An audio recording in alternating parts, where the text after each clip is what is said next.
Thank you everybody who takes the time to watch these videos. As I've mentioned before, to avoid spoilers, we're going to stay on sub-only chat.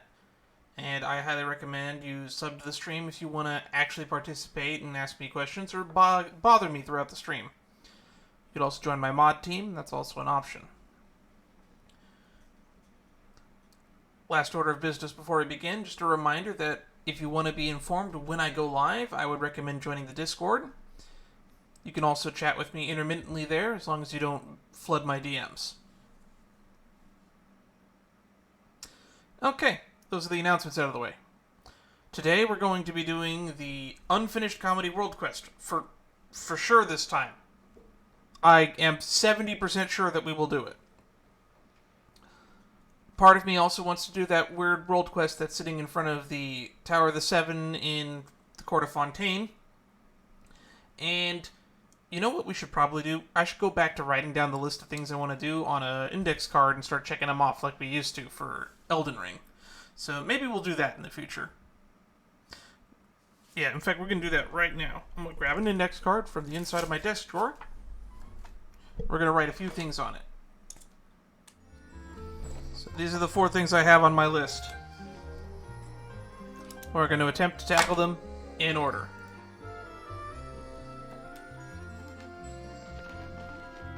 So this is the one that I believe keeps showing up on the map. And then there's this one over here, which I don't know what this is. Another one down.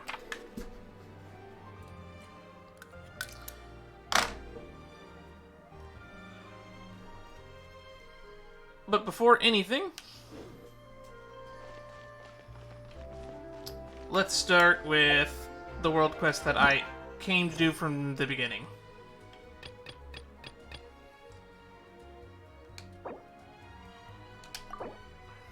This quest requires a significant amount of time to complete. You will not be able to continue progression of occupied quests. This quest is completed. You will not be able to do much action. Once you confirm anything, this quest, please consider carefully.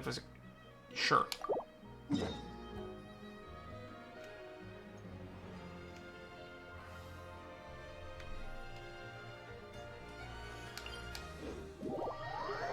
Alright, into the Fortress of Meropide. And now that we have the map unlocked, we can actually see what's going on in here.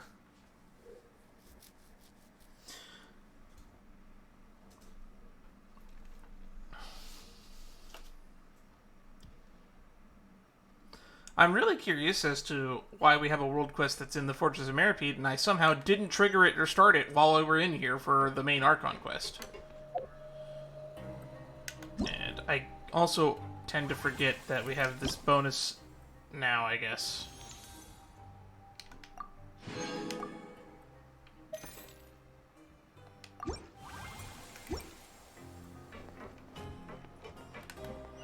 Alright. Well, that's probably why we never talked to this guy over here. So this is Darcy, eh? Well, let's get this world quest going. I didn't even talk to them, I just walked within range. Hello, sir. And hello to your cute companion, Dirty Face Darcy, at your service. Dirty Face? That's right, just call me Dirty Face Darcy. It's his pretty face under his name, though. Okay. That's right, just call me Dirty Face Darcy. They used to call me Pretty Face on the outside, but that nickname is just so lame. Please call me Dirty Face Darcy. I'm Dirty Dan. Anywho. Oh, that's just a cool nickname. I wash my face every day. You don't have to stand all the way over there. Any news? Too bad it's not the time for pancreation yet. Let me think. How about this? Why don't I take you to have some fun? A few folks are locked horns over the chance to go outside. I had no idea the Fontaine Research Institute guys could dish it out like that. I'm guessing they'll be here any minute. What do you think? Think of it as an opening act before the real pancreation match starts. Want to check it out? Okay, let's go there. Let's go. So this was meant to be done while we were actually in here, I assume. I read online that you could also start this quest by trying to explore this area before the Archon quest. You get arrested anyway. I don't know if that's true. Let's talk to the guards. I understand I've brought 2 new friends with me. Your new friends may have come at a bad time. See that? They're going to be at it for a while. That's an unscientific way of keeping score. Besides, the participants were unsupervised. Is that any way to produce convincing results? I'm calling for a reassessment. This is a competition, of course. We should have a refined system of fair rules. Participants who don't follow the rules should be disqualified. You talk a good game. I'd expect nothing less from someone who's been through the ringer. If you're referring to this fraudulent thesis case, I've already made my point several times now. The case is still under investigation. It's useless to try to attack my character with something like that. If you say so, after all, you're the only one who knows the truth. Oh, it's Genevieve and Rave again. I'll talk to you about my thing later then. I'm gonna bounce for now. I'll leave my 2 new friends to you. Well, I'm glad we got to meet Darcy for all of 2 seconds. He left us just like that. Some guide. Paimon gives him 0 stars. 0. I don't know about that, Paimon. I'll give him 1 star. Mr. Guard, as the organizer, it's not exactly proper for you to stay out of this discussion. What of the rules, is it? It's just a game to pass the time. How am I supposed to know how you'd all get all so riled up over it? Let alone take it this seriously? Why don't we introduce the rules of the game to new players? The game I'm definitely going to win. I haven't agreed to play yet. That's right, we don't even know what this game is. If it's an eating competition, Paimon will absolutely play. But if it's some game involving a lot of hard work and very little reward, you can forget about it. Don't try and change the subject. We've already been halfway through the game and don't even know the fundamental rules. They can't just join in now. So what are you guys playing? Coupon Millionaire. Oh, is this like that Straw Millionaire game where you trade an item for a better item, and then you trade that for a better item, and you trade that for a better item until you're eventually a millionaire? Like the stupid tall tale that realistically can't be achievable? Because it fundamentally operates on the system of profit, but if everyone's trying to get profit, then nobody would actually trade up, ever. You'll just hit a wall at a certain point. Because if it actually worked that way, I would rather then I'll give you $1 for $1 and a penny, and then keep going that, see if it works that way. It just doesn't. Services for services is another... It's an economic puzzle and quandary. Anywho, Paimon has never heard of such a game. I'm amazed you haven't, Paimon. Of course not. It's just what the heartless guards play to make fun of us. Everyone loses, and I'm sure you know who wins. It's not true. You work to earn coupons during the game, and the one who has the most coupons will get an even better reward from me. So everyone wins, but one person wins more than the rest. A reward better than coupons, what could it be? In Darcy's words, a chance to be under the sun. Some of our periodic checks need to be performed outside, and I get to decide who gets these jobs. It wouldn't be very interesting if I just picked based on my preference. Well, that's a lot surprisingly very fair of you. So I created Coupon Millionaire, and those who want to go outside are free to sign up. Whoever gets the most coupons wins the game. If you feel that your strength alone will be insufficient, you can find others to group up with. As for how you earn coupons, I don't care about that. As far as games goes, the rules are really vague. It's part of the strategy. Does Fontaine Research Institute not have similar games? How about you, Darcy's new friends? Sorry, everyone, I'm gonna win. It's not impossible to come back from behind, but only those who have the means will be able to do it. As for them, Estene, maybe you should arrange a special competition for the children. Children's competition? Paimon doesn't know who you are. You shouldn't underestimate us. We've seen some things. It's just a game, and we're gonna cruise through it. No, I will definitely be the biggest winner. There are children in here? We have children in prison? God, Fontaine is more fucked than I realized. That's what Cater said. And he's never lied to me.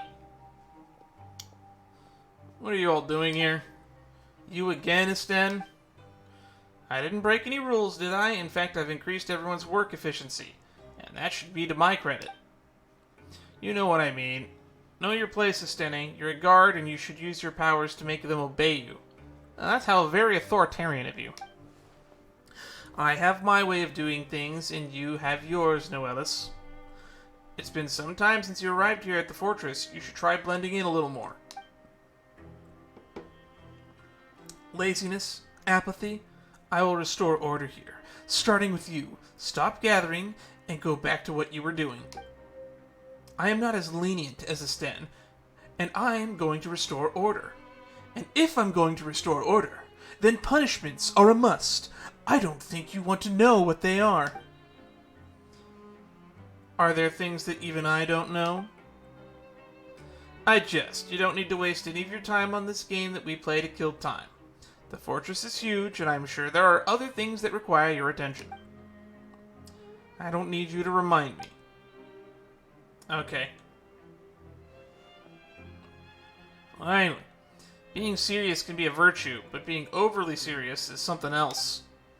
Anyway, now that the annoying guy is gone, will you join the game? Darcy's new friends? What sort of person leaves their friends behind anyway? We weren't his friends. In fact, Paimon was going to use his uncool nickname to address him. That pretty face is a jerk. Wait a minute. That nickname doesn't sound all that mean. Alright then. What should we call you? Call me Paimon. This is Dan. As for the game, we'll need more time to think about this. Sure, if you change your mind, please feel free to talk to me. Okay, talk to the little girl. She was hiding back here, right? What's the name of this first mission here? Excuse me. Excuse me? Game? I clicked this. I said I clicked this. No, I specifically went here. There we go. Game of the Rich.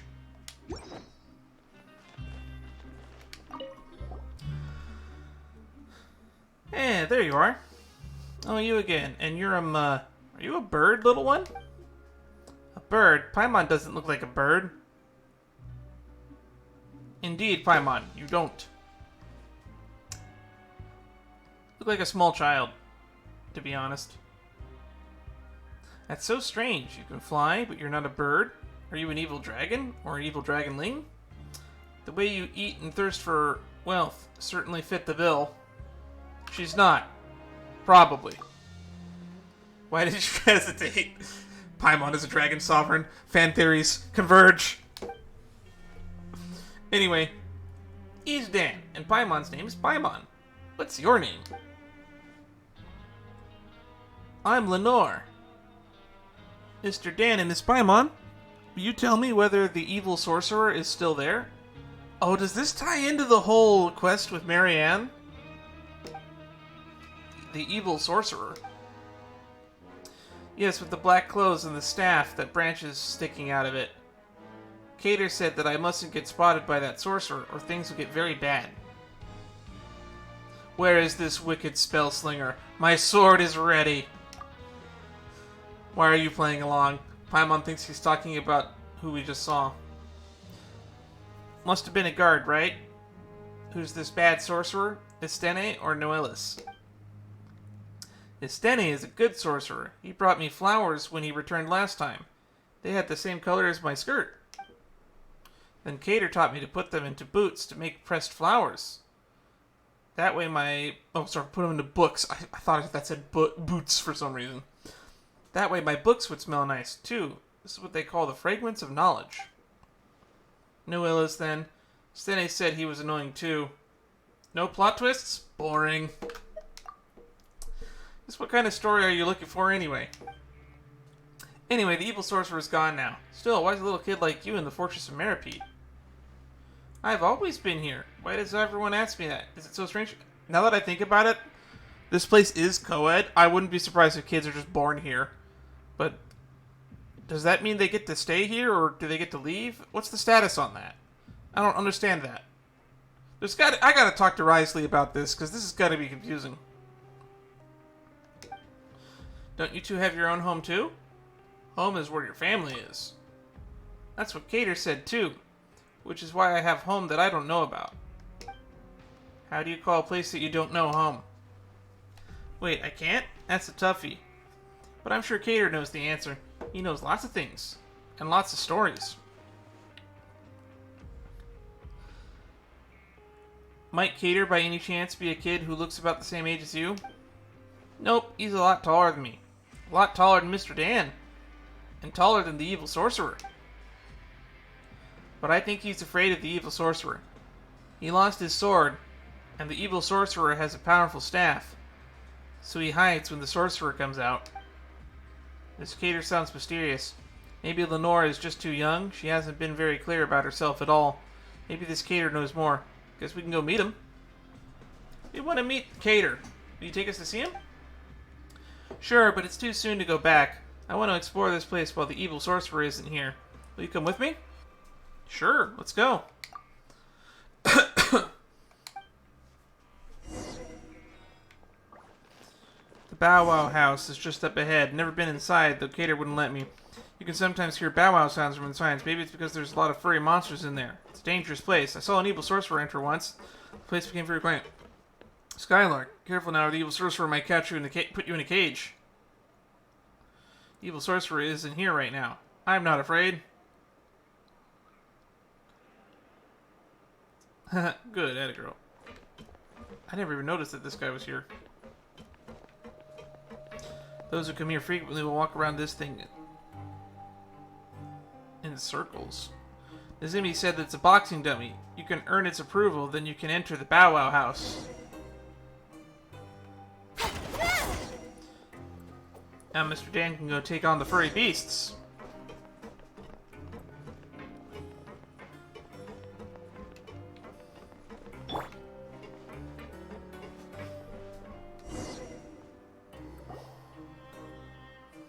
That's a spotlight. Ouch. Sorry, you alright? What happened? It's the evil sorcerer's magic. We'll be trapped if we get caught in it. Sorry, the light's broken, and this expert here isn't anywhere near as good as he claimed. I never said such a thing. Oh, it's you. It's alright, you're a good sorceress. But that bright light really hurt my eyes. So you're not denying that you're an expert? I would never. It's not what you told Gilvana. You mean the thing about Fontaine Research Institute? Only you asked me first. The fourth said that this noise box transforms evil into good. Turning off the noise box elsewhere is very dangerous because it might attract an evil sorcerer.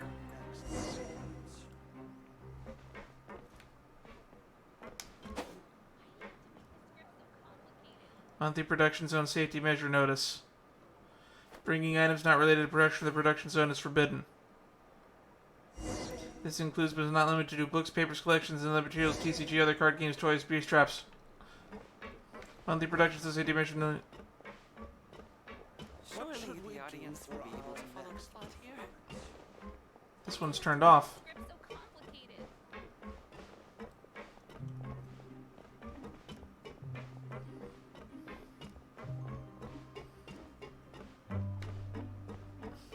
We're just playing with a child in prison. Totally not what I expected to do today.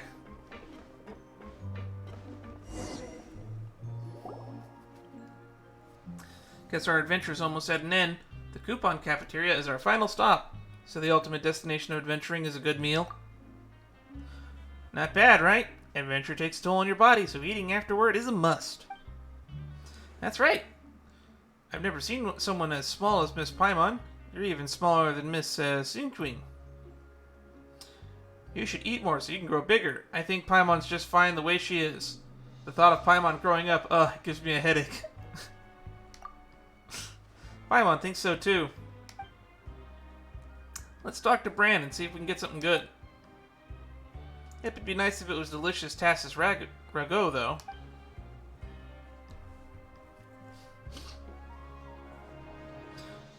Greetings, Bran. Greetings, what can I do for you? Free meal, please. 2 free meal, please. I'll have 500 free meals. Really? Understood. Enjoy. And Paimon too. Enjoy. I'll have one too. Understood. Enjoy. Mr. Dan, Miss Paimon, let's open up our meals together, alright? 3, 2, 1. Wow, mine's Tassis ragu. What'd you two get? I think that's pea soup.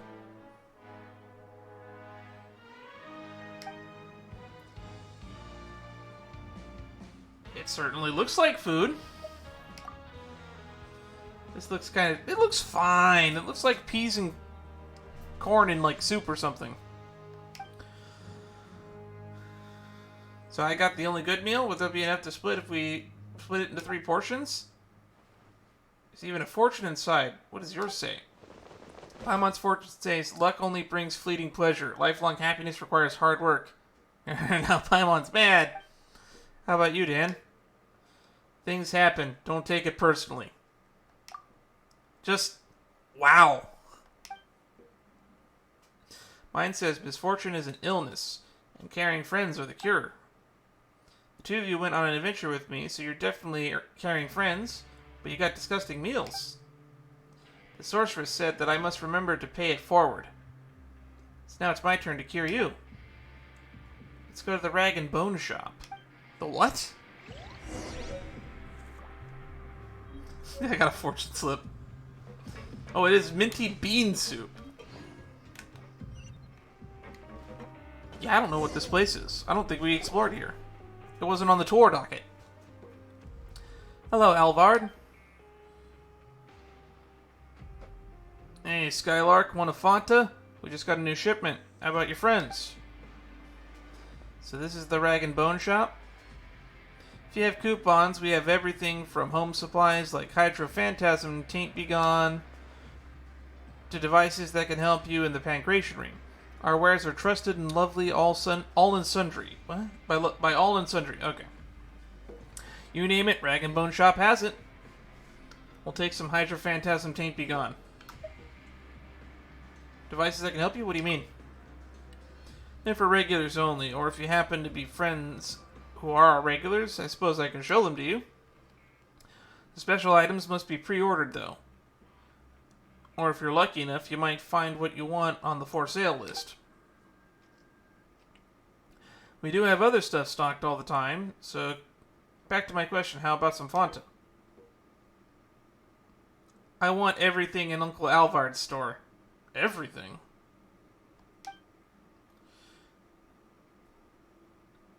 That's not going to be a problem. Let's see. We're almost through with this shipment and only food and drinks are left. But they'll cost you a good number of coupons. Are you sure that won't be a problem? Problem? If you mean coupons, Cater gave me a ton of them, so I should have enough. The food and drinks here are great. And you're really going to love them, Miss Paimon. Cater said that the coupons make unfair things fair. I only got the delicious Tassis ragu at the coupon cafeteria, and that was unfair. So I'm now going to use my coupons to buy something delicious for the 2 of you. Something doesn't feel right. But Lenore said that there's plenty of delicious food and drinks. Estelle said that hunger and gross food reduce our work efficiency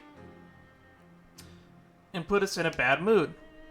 We're going to go see Cater soon, and we want to have a good mood when we see him. That's why we need to fill our stomachs with delicious food. We're counting on you, Uncle Alvard. Oh, this is a store.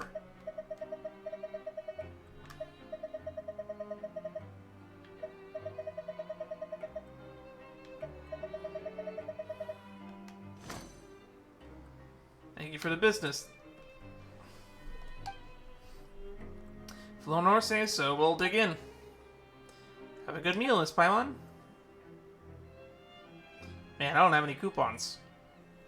That was amazing. Paimon's so full she can barely walk. She's getting sleepy, too. Why are we here again? If you can't remember, maybe it wasn't important. Why are you here, Lenore? It's a strange question. I've always been here. Pyron remembers now we're supposed to be looking for Cater. Let's go, but I don't know if he's there. If not, we can wait. He might be back soon. Why kids? Why kids in prison? I have a few guesses, but nothing concrete. Cater always tells me stories. Doesn't come back soon, just wait a bit. Alright, he sounds like a great brother. Yeah, Cater's really good at telling stories. Ooh, look at my braids. He braided them for me, too. Sounds like a nice guy. Cater, I'm back. Welcome back, Lenore. Looks like you made some friends. I thought you told us Cater was taller than Dan. Caterpillar. Oh, his full name is Caterpillar. Alright. Looks like you made some friends. Yep, they're Mr. Dan and Miss Paimon. Miss Paimon's small and she can fly, but she's not a bird. She's not a Sealy either. Maybe a small oceanid? No wonder no one has seen anything like her, or knows anything about her. Paimon's Paimon. That's right, Paimon's just Paimon. She's not a Sealy or an oceanid. Wait, you're Cater? You look about the same age as Lenore. Nice to meet you, Mr. Dan, Mr. Paimon. Mr. Dan, Miss Paimon. Ah, you must be the reason why people recommended I look into this quest. He's got his limbs turning black at the ends, like Arlecchino. I wonder if there's a relation there. Please don't be so formal. It feels so strange. Well, if you're Lenore's friends, sure. Anyway, both you and Lenore are children, right? So, is your guardian here? Or are the two of you in a place like this? Cater's not a child.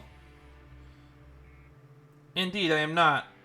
As for my present appearance, you can think of it as an illness of sorts. Ah, Webster's disease. So that's what's going on. I've been here for a long time. Well, because of what I've done in the past, but it's more complicated for Lenore. She was born here. Nice! My guess was correct with her. She was born here. Born in the fortress of Meropide. Here in the fortress? Makes sense! It's possible. You're a strange one. Strange one. Miss Paimon, I already told you that I've always been here, haven't I? Anya's, her mother, was plagued by a chronic illness and passed away some time ago. I don't stick my nose into other people's lives, so I didn't know about their situation. But regardless, Lenore wound up with no one to care for her. Maybe it's because I've been here for a long time, and she's closer to me, but either way, Stene's asked me to look after her. That's how it is. But she shouldn't be here, right? It's not like she's done anything wrong. You're right, I'm just looking after her for now. She really should be with her family. And fortunately, she does indeed have family outside the fortress. So that's what she meant when she said she has to go home that she doesn't know about. Will she be able to reunite with them soon? About that, things are a little complicated and I'm afraid it won't happen all that soon. Eh? Why? Because she doesn't have any proof of identity. Maybe Anya's didn't think of that. Either she was the one who knew she needed to start the process to send Lenore away from the fortress. How about her other family members? Stene said that Agnes wrote them in the past, but that she never received a reply, and thus stopped trying altogether. If they knew about the current situation, they might change their minds. That's why I want to take her to her family, and if they don't want to take her in, we'll figure out something else. Why can't I stay here? Sure, there's an evil sorcerer. But there's a good sorcerer. You're here too. I don't want to leave. Mother never came back after leaving the fortress. If I leave, does that mean that I'll never come back? Just like my mother?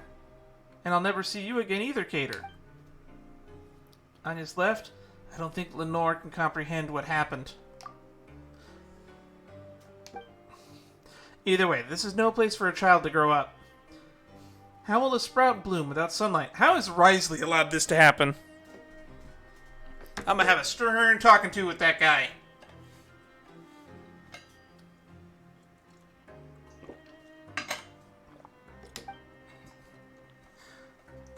Should get out of this place, Lenore. You've heard all the stories already.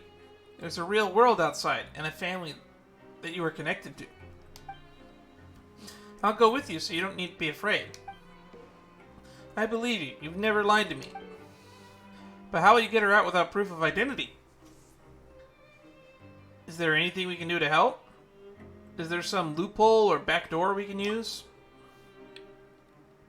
There are options, but they're too risky. How about this then? Let's follow the rules, albeit not that strictly. How will that work? Every so often, Estene will bring a few people with him to do some work outside. We use this chance to get Lenore back to her family. She doesn't have any proof of identification to begin with, and the disappearance of someone who never existed on paper isn't exactly going to make the news here in the fortress. You aren't talking about Coupon Millionaire, are you? Paimon remembers Estene saying that whoever gets the most coupons within a time limit will have a chance to go outside. Whoops, our coupons went straight to our stomachs. And Lenore spent a ton more cleaning the rag and bone shop out. We're sure to lose now. What are we going to do? We won't lose. If Cater says we'll win, we'll definitely win. Lenore, Paimon suspects you aren't grasping the gravity of the situation at all. Can we get the coupons refunded? No, that's stupid. Sorry, we'll just have to wait for the next opportunity. It's fine. The coupons I gave to Lenore were for her to use as she pleased. This little mishap won't change the outcome. Paimon still feels kind of bad, though. Why don't we help you? Paimon remembers Estene saying that you can't play a game as a group. You can play the game as a group. Miss Paimon, you and Dan will play the game with us too. Yep, we'll win this thing together. We'll just consider this a commission with advance rewards. With us here, this will be a piece of cake. There are 4 of us after all. Still, how can we get the most coupons the least amount of time? I already feel much better knowing that you'll be helping us. Thank you both. As for how to get the coupons, I have a few ideas, but that can wait until tomorrow. You must be exhausted. If you don't mind, why don't you rest up first? There's enough space here. Good idea. If you're tired, why don't we call it an early night? If I remember correctly, during the Archon quest, we're supposed to spend like 45 days as for our sentence. Mr. Dan, Miss Paimon, I tried a really wonderful tasting Fanta. Miss Paimon drank a whole lot of it, but she didn't drop down at all. She must know a lot of powerful magic then. Yeah, Miss Paimon's so strong.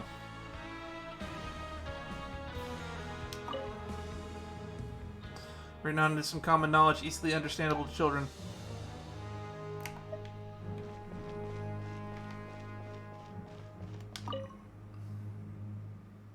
Storybook. Purple pressed flowers tucked between the pages.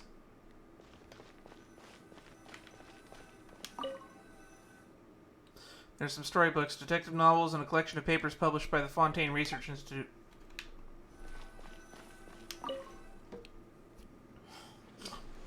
Feeling a little tired.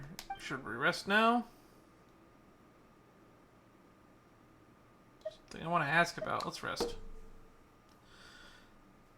What story are you going to tell today? I've already heard a lot of stories with heroes as the main character. I'll tell you a story about a little girl then. A little girl can also be the main character? Of course she can. It's got her own story. In other stories, she might have been the hero herself, or even an evil dragon. There are all kinds of roles she can play. Long, long ago, there was a little girl who lived in a giant's garden.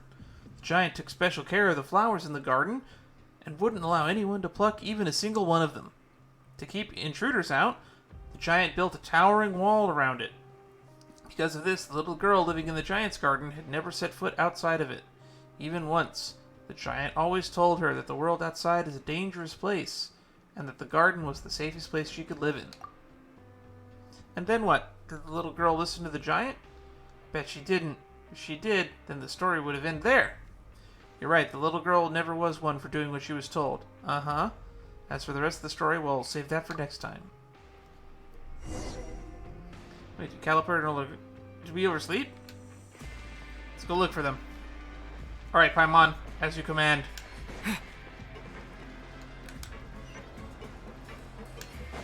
Oh, they're right over here. Or that's just Gator. Oh, it seems like you came at a bad time. We came at a bad time. Gator's been taken by an evil sorcerer.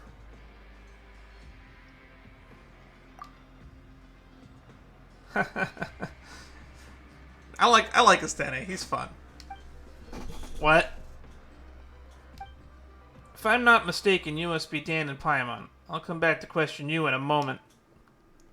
I consulted the records for the last 100 years, and I couldn't find a record of a caterpillar. In light of this possible mislaying of documents, we'll need your cooperation to recreate them. There's nothing pressing about the matter. If you ask me, what's the rush about? Sten, I often get the impression that you couldn't care less about restoring order to this place. I can't agree with your viewpoint. People who habitually indulge in their every whim just can't see that too much of freedom actually does to them. Ah! You're spouting Loki nonsense. I'll restore some order to this chaos by using my own methods. I'll advise you again to not stand in the way of my work. Chaos? Isn't that just another word for thinking on your feet? You know what? Forget it. Is Caterpillar your real name? Additionally, I'll need you to state your crime in as much detail as possible. The time, location, as well as the final sentence pronounced. The more details you provide, the greater the likelihood we'll have of retrieving your records. If your file was indeed lost, we can fill in a portion of your records based on your statement. I have been called Caterpillar for as long as I can remember. I think this name suits me best, as it's the closest thing I have to a real name. Real name, Caterpillar, confirmed to be correct. Next, your crime.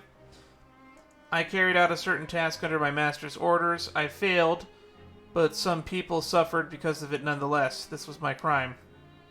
Your master, I'll need their full name. Also, when did this occur? Unlike me, he has many names. This happened a long time ago. Are you messing with me? It just means he probably has an alias and he doesn't know his real name and all this. What, God, why do you gotta be such an ass? Everything I said is the truth. His voice sounds low to be that of a child. I apologize. Were you looking for a more dramatic account or some lurid details to ignite your imagination?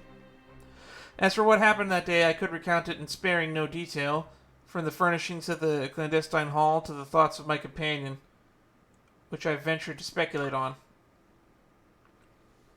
But that's all just a fabrication of the mind made by after the fact. We both know that it's not what you're really after, for these are nothing more than stories masquerading as the truth. The real story has already turned into smoke along with the barren garden. What you want to know is a purer truth, the truth that the culprit is where he should be.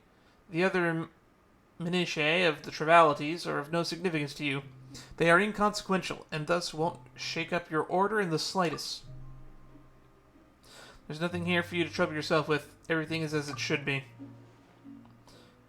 The culprit is where he should be. There's nothing here for me to trouble myself with. Everything is as it should be. Compared to the temporarily missing file, surely the misuse of the Rochelle loudspeaker is a more obvious problem. Apart from the unauthorized use, we've also received a number of complaints recently. Nervous breakdowns caused by its repeated use. You're right, Astene. The guards have even greater duty to put a stop to this sort of rule breaking. We should investigate the matter immediately. What are we waiting for then? Let's get this show on the road. So, why did he flip at the drop of a hat? There's something fishy about this. Could it have something to do with that stuff Caterpillar said? Paimon just felt a little sleepy when he heard it. Let's ask him directly.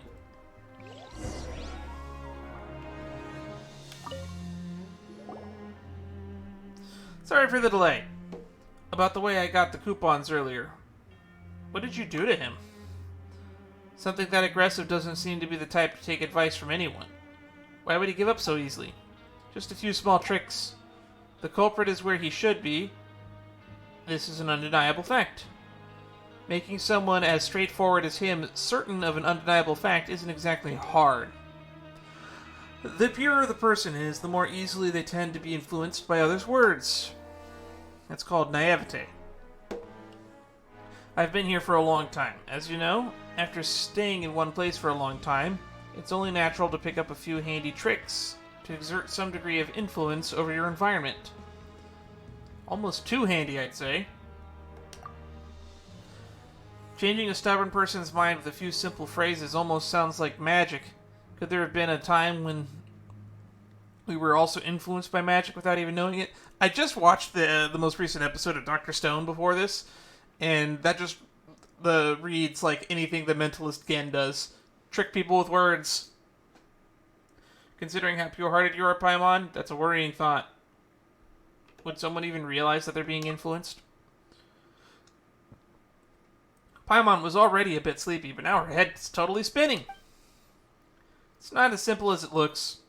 There are always limits to the applications of tricks like these, and the results aren't always what you'd hope for.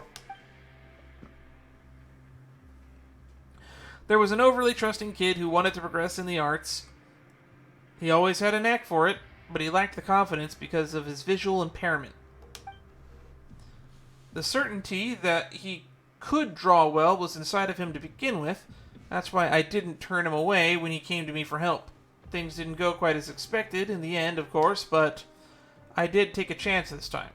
I just thought if he could help us here, it would keep delaying the plan and Lenore out of the fortress.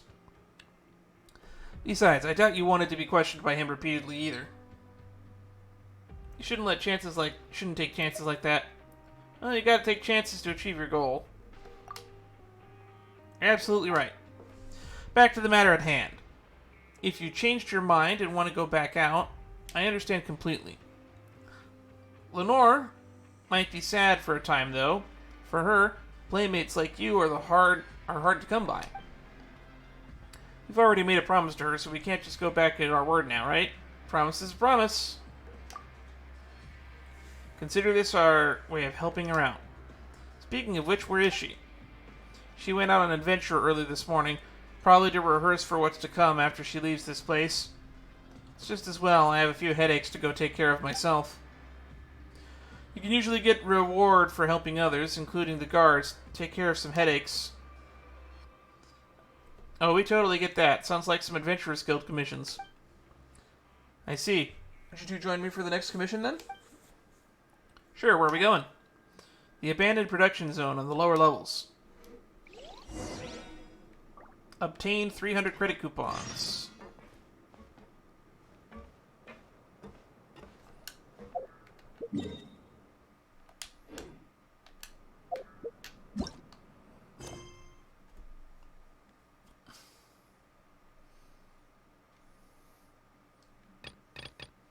So we need 300 coupons for that. To continue Game of the Rich. And then we have Scenes from Life in Meropide. Okay. This gives us 280 credit coupons, so we're going to do this. The Abandoned Production Zone. I don't think I explored this area when we were here during the Archon quest.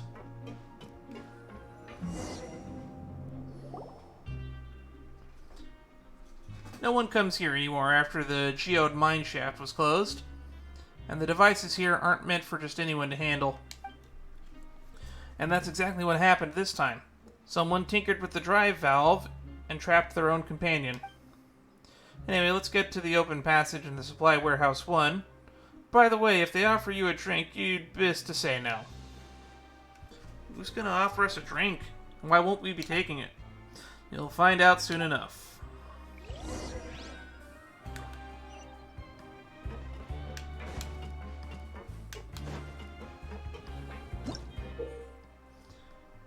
Multi-directional connection control drive valve. Makes sense.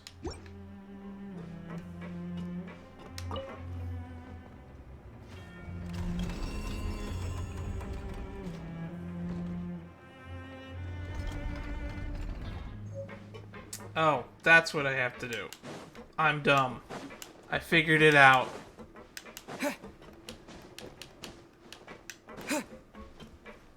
You just walk up and grab it.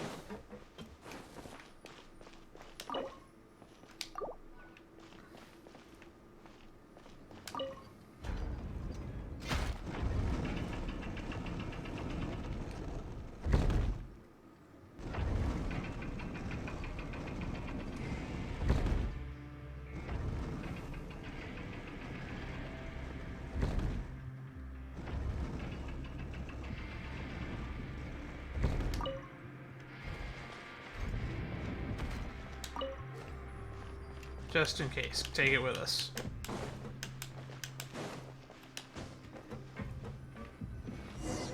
We did it!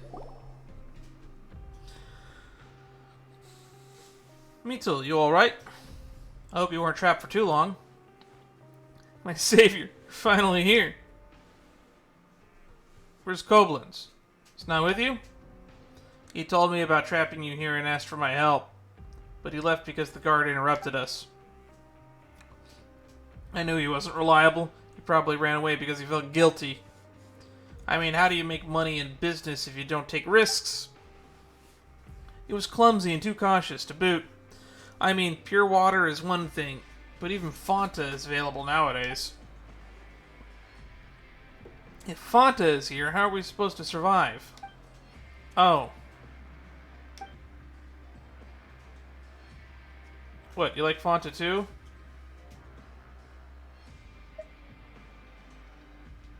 Don't you like Fanta? I do, I have to admit.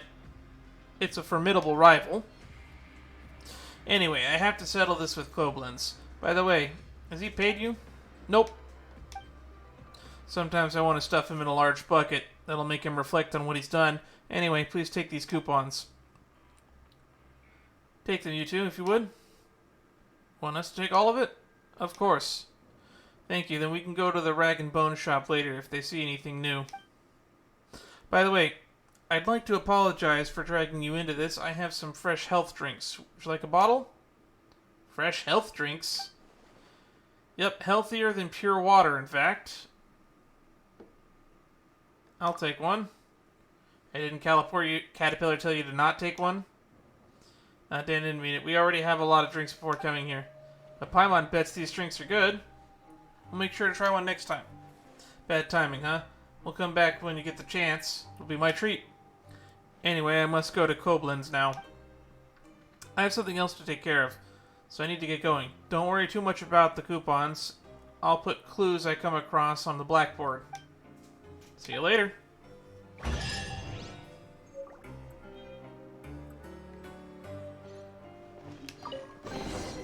I'll keep this close. Bottle Buell fruit juice, rainbow rose distillate, blue lotus distillate, cinnamon honey, Talga condensance, crystal powder, made by Koblenz, the guinea pig. He puked and got the runs, then was laid up in the infirmary for 3 whole days. I'm sure it's because Fontanian plants aren't healthy enough. I ought to replace the rainbow rose with Sumeru rose, and the pili lotus with Neopilata lotus.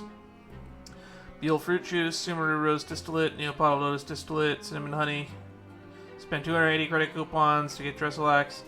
Yeah, I see why they don't want us drinking this.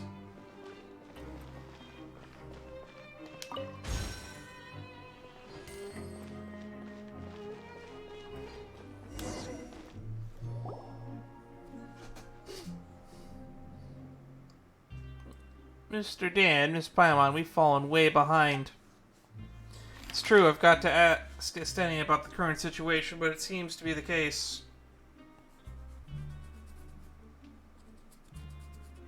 Dirty-faced Darcy's team. Kids team! We're on the kids team!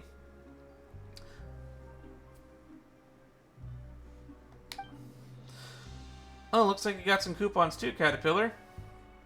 Wait, aren't we still in dead last? Even Darcy's ahead of us. He entered the competition by himself, didn't he? How can this be happening? Because he helped the guards take care of no small number of nuisances, for example. Miss Buglan often asks him for help. Paimon sees. Wait a minute, does that mean that he was so nice to us at the start because he could gain something from it? Also, we won't lose for sure if this keeps up. If only Paimon hadn't eaten so much at the rag and bone shop earlier. No matter, all that counts is the total number of coupons collected within the time limit. Using coupons you already have doesn't affect the total count.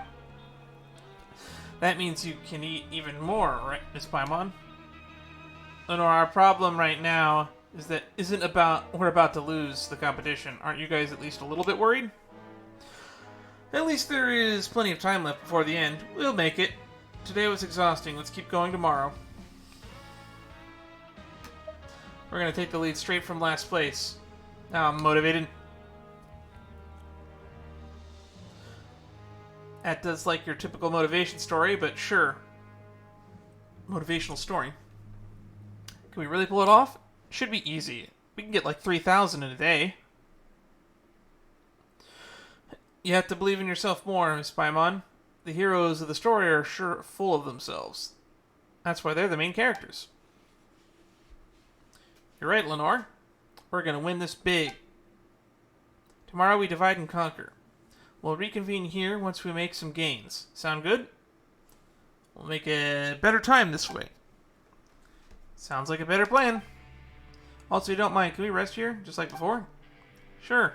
Take a break now that you're tired.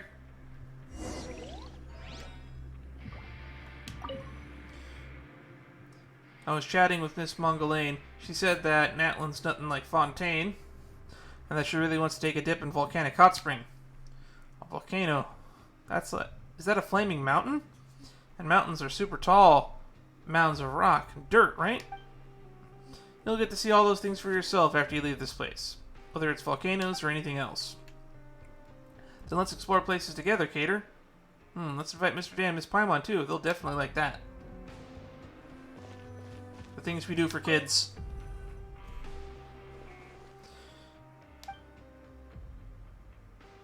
Yeah, let's take a rest. Cater, tell me more about the story about the little girl. Last time we left off, the little girl was living in the giant's garden. I bet she leaves the giant's garden, but how does she get out of there? One day, the little girl heard the sound of a woman's voice coming from beyond the towering wall. The kind-hearted giant, I am in need of the little purple flowers from your garden. Would you please give me some? The giant refused, of course, and furiously bellowed at the woman on the other side of the garden wall to leave at once.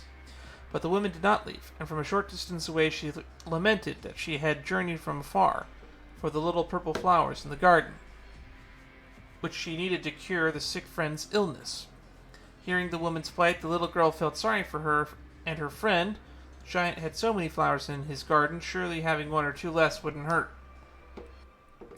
Thus the little girl approached the garden wall and whispered to the woman that she was willing to bring the woman a few of the little purple flowers. Except the little girl said that the giant wouldn't let her leave, and that the garden walls were so tall that she wouldn't be sure how she would be able to get the flowers to her from inside. From the other side of the wall, the woman told the little girl that she was actually a witch that knew many magic spells. And if the little girl could bring her the flowers she needed from the giant's garden, she could use her magic to help the little girl leave the garden. Did the little girl decide to help the witch? I bet she did. Otherwise, the witch wouldn't be able to cure her friend's illness, right? But the giant said she couldn't leave the garden if she left. Wouldn't she get punished somehow? It's getting late. Leave that part of the story for next time. That's kind of cute. We're getting a little update to the story as we go. Gotta get 300 credits again.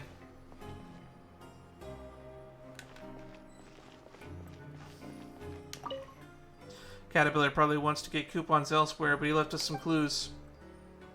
Entrance to the Rift of Erosion. Maybe we'll even be able to get some coupons. Looks like Caterpillar left us a few coupons. The entrance to the Rift of Erosion.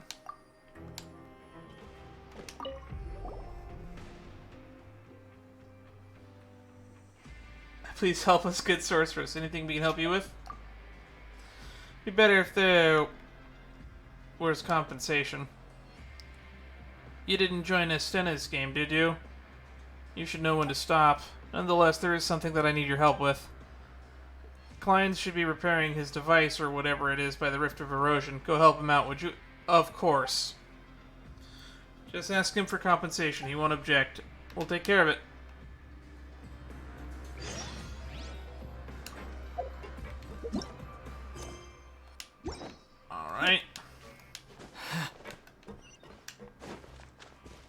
So this is what Rift of Erosion is.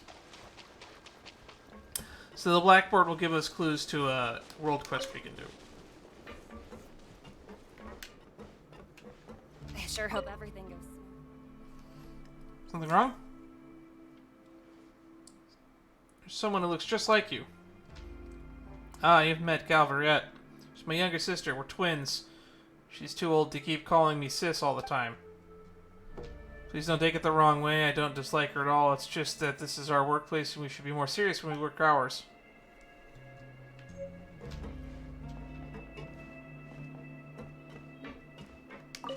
Interesting.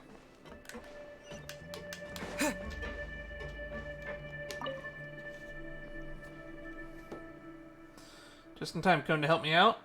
Can you read minds? It's scary. We won't do this for free, though. I'll ask Gavriette to apply for your payment later. She said we can get compensation from you directly.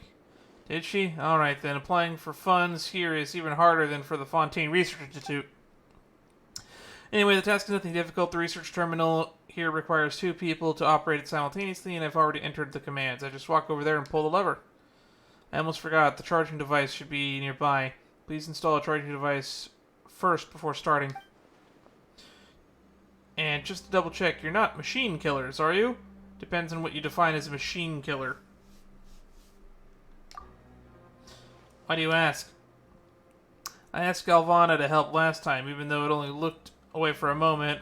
When I looked back, the terminal was already destroyed. I asked her what happened, but she couldn't tell me. I found out from her sister later on that no machines can survive under her for more than half a day. Even Elaine Guillotin would have given up on her, I suspect. So she has technophobia. Got it. Even the repair fee was deducted from my compensation. If you're just like her, then all my hard work will be in vain. What a story. We're definitely not like her. Don't worry. I'm counting on you then. She's fucking smashed a computer. Just 'cause.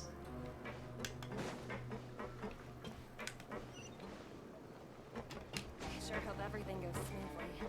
I can't be doing funny business.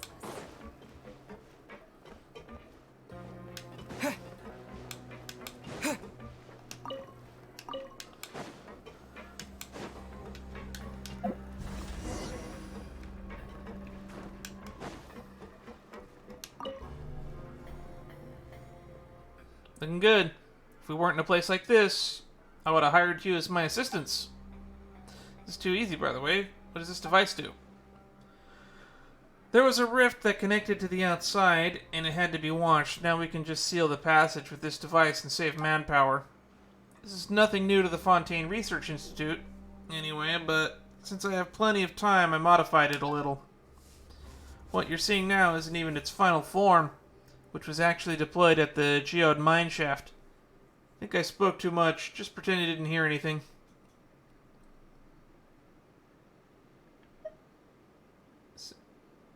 Is the final version even more powerful? Of course. There are other components. Wait, why do you want to know? If you want to know the full extent of it, you can give it a try yourself, but if you're caught, don't say I put you up to it. Anyway, problem solved. Galvana no longer needs to come down too often, and I can take a break. I almost forgot your compensation. Thanks for the help.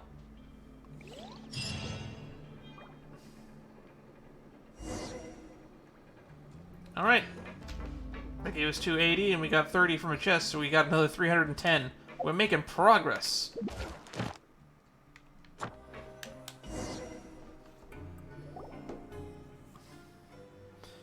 Having fun playing house with the kids? It's pretty fun, to be honest. Looks like Estene really should hold a children's version. Did you need us for something? We're rivals, you know. Did you really come to see if we're having a good time? I have many qualities, and one of them has benefited me greatly is my curiosity. I always wanted to get to the bottom of things I don't understand, so I tend to know the facts better than others. What a coincidence, me too. Looks like we enjoyed talking to each other then. I just wanted to know why you've decided to take part in the game. If it was for a chance to get out, I have another route that I could show you.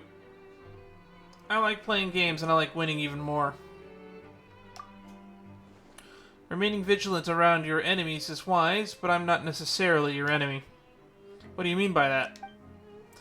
What I mean is, if you only want to win, then why don't we work together? But aren't you already in first place? That's precisely why we both stand to benefit.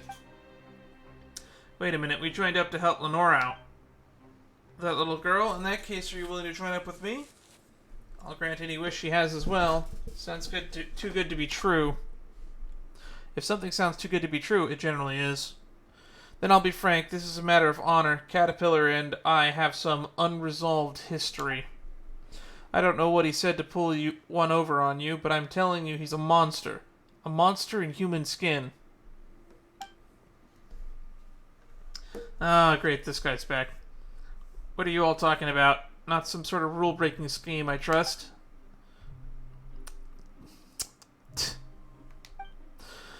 Ah, Mr. Noelis. Your timing couldn't be better. Could I ask you about the results of investigating into Caterpillar? The majority of his records are missing, but it's fine.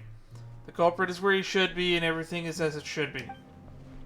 His records are missing? That's impossible. He definitely had a hand in this. The missing records need to be recreated. Right, how could I have forgotten about that? Right, go finish your tasks now. I don't want to see you loitering around here. The plot thickens.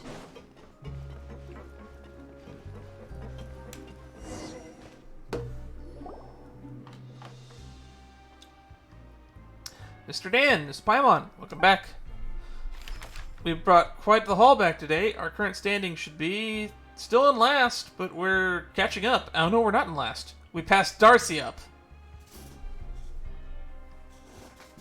I think Rave just wants to beat Genevieve at any cost. And I guess he has beef with Caterpillar. Ah, dang, we only just pulled ahead of Darcy. That's great, we're not in last place anymore. But there are 4 of us. Yeah, and we're doing great. Such positivity. But are we really going to be okay like this? We still have 2 big hurdles ahead of us. Promised me we'd win for sure, right, Cater? That's right, so don't worry too much, you two. I know that may sound strange, but sometimes forgetting about the outcome and enjoying the fun to be had in the process isn't a bad way to go. Alright, if you say so.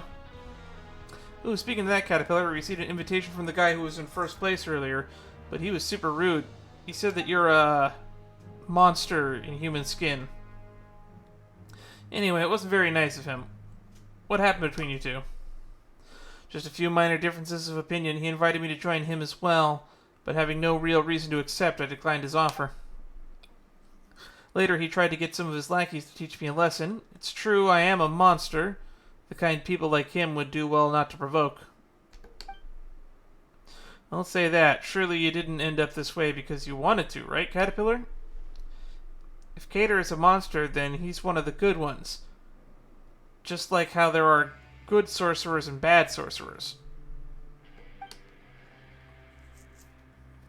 What's the matter? Are you sleepy, Lenore? Mm-hmm. But I haven't heard the rest of yesterday's story yet. If you're tired, you should go in for an early night. Mr. Dan and Miss Paimon will still meet again tomorrow. Why are you asking all that all of a sudden? You don't want to be on the same team as us anymore. What are you talking about? Didn't we say we'd get first place together? There are still 2 more teams ahead of us, so we need to make tomorrow count. Yeah, you're right. I'm so sleepy. Let's do our best tomorrow. Sweet dreams, Mr. Dan. Sweet dreams, Miss Paimon.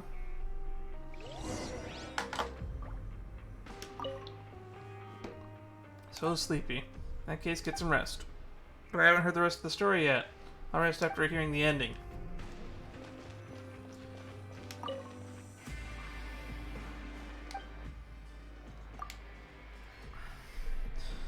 Where we last left off, the witch told the little girl that she would use her magic to help her leave the giant's garden if the little girl brought her the little purple flowers she needed. I'm really sleepy, but I want to know what happens next. What did the little girl do? Did the witch cure her friend in the end? Although the giant had warned the little girl of many dangers of the world beyond the garden wall, the little girl had never seen what the outside world was like, so she didn't know what danger even was. She told the voice on the other side of the wall that she would help bring her some of the little purple flowers. So many identical flowers were growing in the garden, and each looked as beautiful as the next. She didn't know why the giant treasured each and every one of them, so the little girl heard her laughter from the other side of the wall. Later, with a bouquet of flowers in her hands, the little girl rode a gust of wind over the wall to the world outside. The tall witch took the little purple flowers from the little girl's hand. The little girl, thinking she had done a good deed, was very pleased with herself. But when she tried to return to the garden, she discovered that the wall, the garden, and the giant were no longer there. Good witch, I'd like to return to the giant's garden now. Could you please use your magic to take me back? The little girl asked. But what can you give me in exchange now? The witch replied. Huh? Then the little girl couldn't go back. I'm glad the witch could save her friend, but I don't like this story. Everyone has stories that they don't like. Then I'll tell you a story next time, Cater. I have to sleep now. Interesting.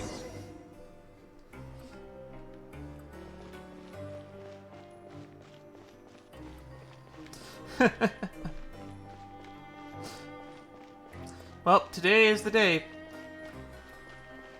Don't want to get overtaken by Darcy. The dormitory block mailroom, the rag and bone shop, the north side of the production zone's lower levels.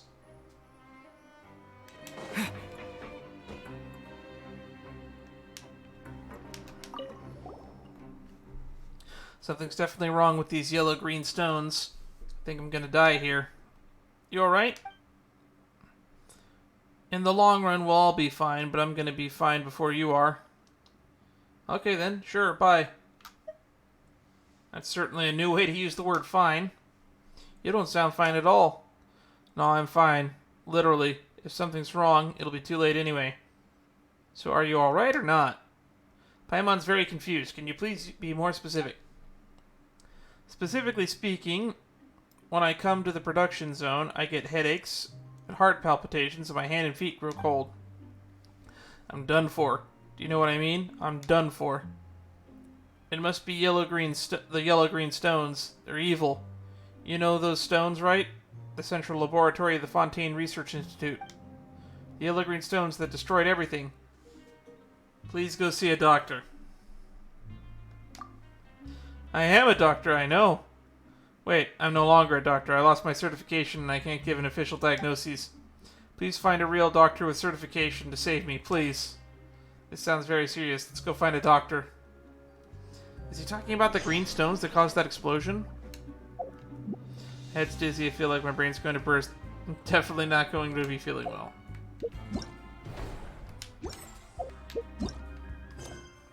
Scenes from life in Meropide.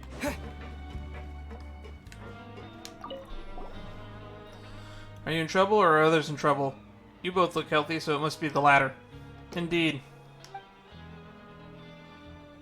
Leschlot's situation. Him again, huh? Can you treat him? His headache or his delusions? You mean he's not that sick? Based on his lab results, most likely not. I heard that he misdiagnosed a patient when he was still on the outside, ignoring some early warning results and healthcare outcome. Well, he's been a little paranoid ever since. He's like that to others and worse when it comes to himself. How about the yellow-green stones? No one else is having the same health issues, right?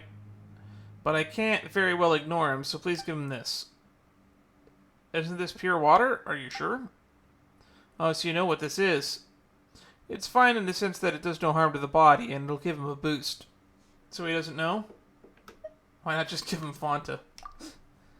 As far as I know, he stays away from these drinks. But I gave it to him before, telling him it was a health potion, and he did actually show some vigor after drinking it. Alright, we'll give this to him if it doesn't work. Then tell him to go lie down in the infirmary. If you don't tell him it's doctor's orders, he'll listen. Alright. That seems easy enough. Treat the symptoms.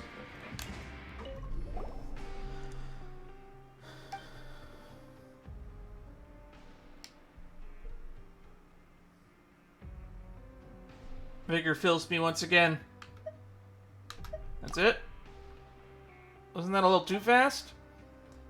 Arden is a pretty good doctor and certified too. The medicine he prescribes always works, unlike mine. But what about the yellow-green stones? Suspicious, of course. I guess this is delusions can't be helped. Now I can keep working. Thank you so much for helping out. Here, take these coupons. Just something for a show of my appreciation. Stay healthy. No, go take a nap. I want to avoid going to our room in the dormitories because I believe that's what starts our next quest.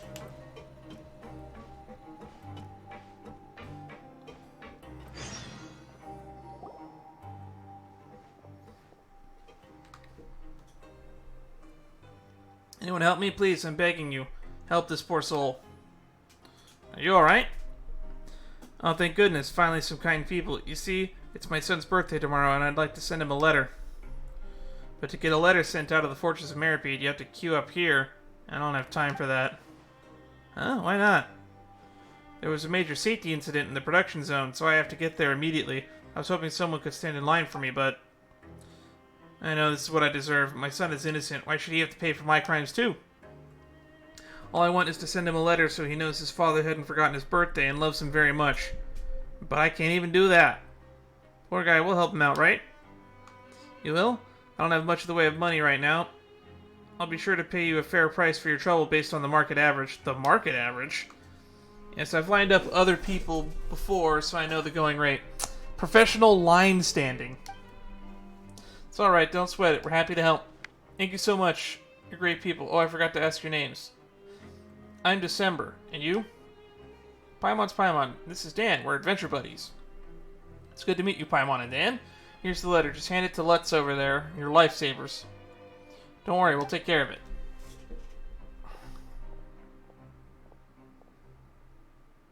Sounds easy.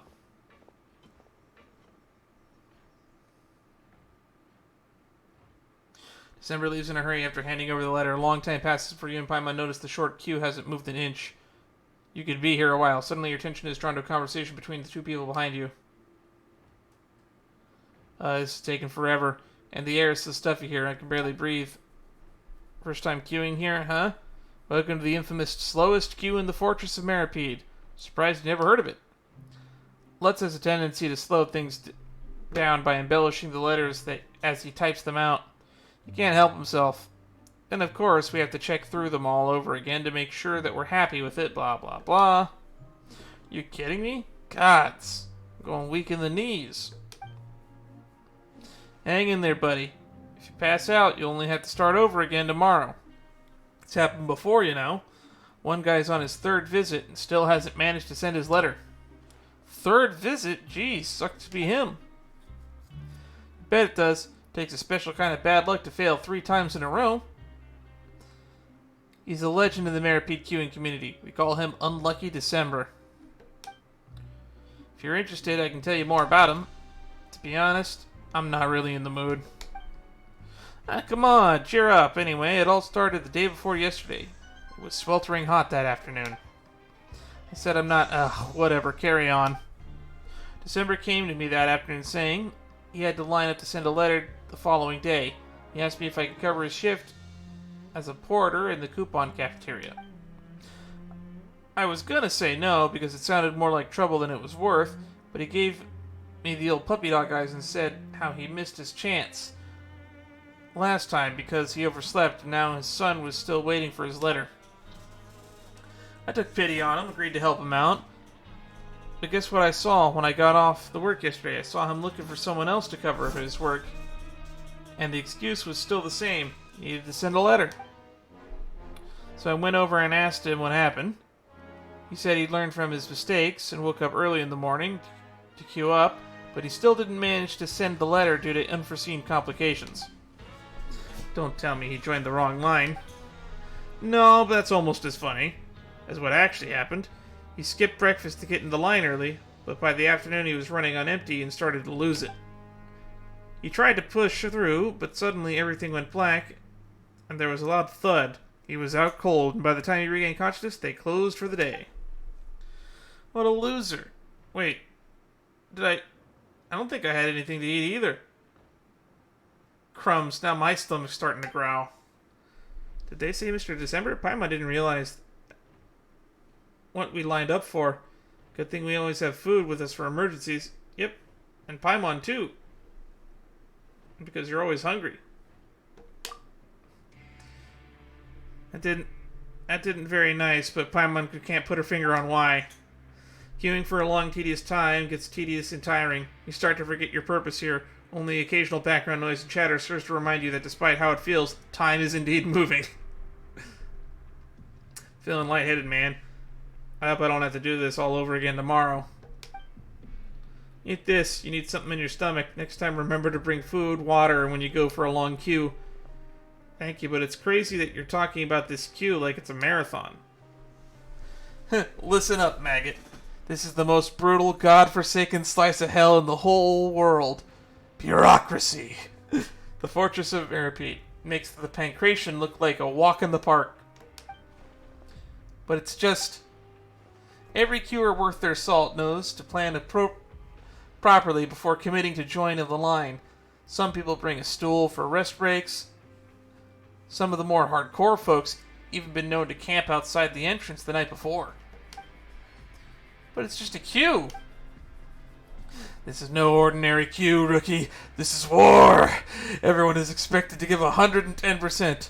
Even unlucky December has multiple contingency plans.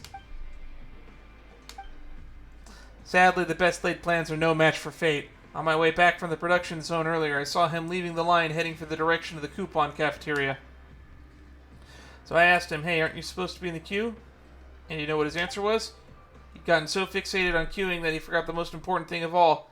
He didn't bring his letter with him, so he had to leave and come back. I really need to meet this guy. Sounds like quite the character. He forgot the letter? Man, December's luck really is terrible. Wait, then what did he give us? Didn't he give us his letter? Right, he handed it to us. Paimon's getting pretty confused. Let's take a peek at it. Beautifully written letter to my love, dearest Monsieur Nouvelette. I know not how many days and nights have passed since our previous trial. My dreams have been filled with the longing for your fate. What? So kind, so handsome, it excites me. It agitates me to know that I shall be leaving this place. And that I shall see you once more. As I said, I will do anything to see you again, and I can wait no longer. Indeed, not one moment more for you castigate me, your humble defendant. And this time I promise, I swear, you will remember my name, your admirer, White Lily. Who the fuck's letter is this? What? Who the fuck is White Lily? Not to be confused with Lily White from Toho. None of this information adds up. I'll have to ask him about it later. What the heck is all this about? Paimon doesn't see anything about a birthday or Mr. December anywhere. None of this information adds up.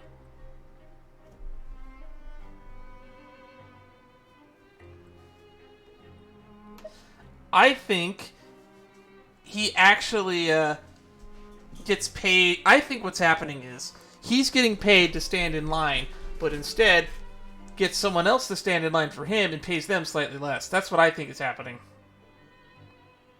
I'll have to ask him about it later. So almost our turn in. Should we hand in the letter? Your torturous ordeal approaches an end. You reassure yourself that this has all been worth it, but your question remains unanswered. A chapter has closed, but the story continues. A raw deal.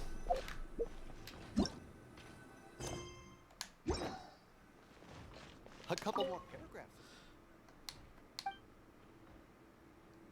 Right now.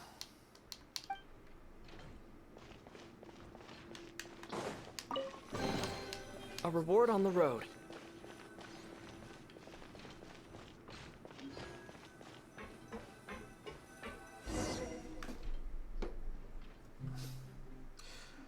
It's me, Phew.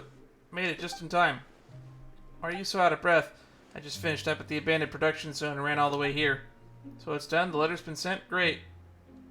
It was signed White Lily. Oh, so So that's the name she gave herself. Alright, to tell you the truth, a young woman asked me to send this letter for her.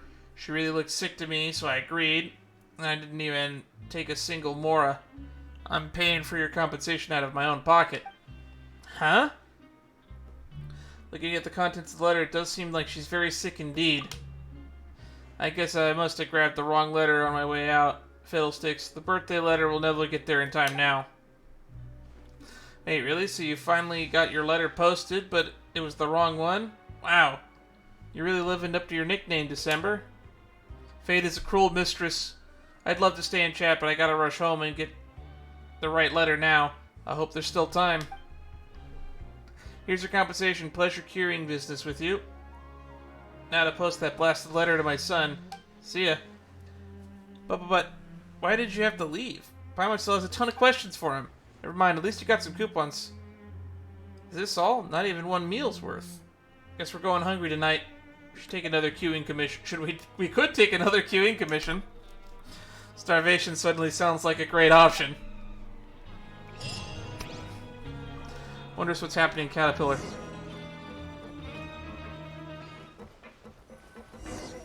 Oh, Genevieve's here now.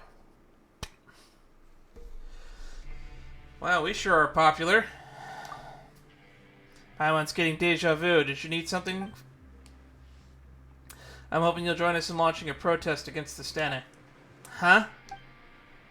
Since you're taking part in the game as well, I think you'll understand my position. The rules should be more open and transparent. What's the catch? The competition should restart with the new rule in place. Wouldn't that make the hard work we've done so far for nothing? What's so crazy about that? It happens all the time in academia. You realize that there's an error in your thesis or methodology, and it completely invalidates the conclusion you arrived at after years of research. Pretty sure that's nothing like this. I think I could see what she's getting at. Maybe for the next time he runs the game, just play as is this time around. Indeed, iterating and improving the rules will take time. We may not be able to get them implemented until the next time the game's held. Now, I need this game to be fair. To me, delayed fairness is a pointless loss. I've lost so much time already because of this. Paimon thinks you have the right idea, but isn't it a decision that can be made by just us? Maybe you can go and ask the others as well. Stan will only change the subject, and as far as Rave, you kids had better keep your guard up around him. Us kids, That's kind of grinds Paimon's gears, but maybe that really is how other people see us. Anyway, thanks for the tip. Paimon's not sure we can help you. I anticipated as much, then I'll leave it to you. What was the rule change she wanted? She just wants the rules to be more clear and transparent. Good luck out there. My luck hasn't exactly been great, but I won't be throwing in the towel that easily. Paimon hopes your luck improves.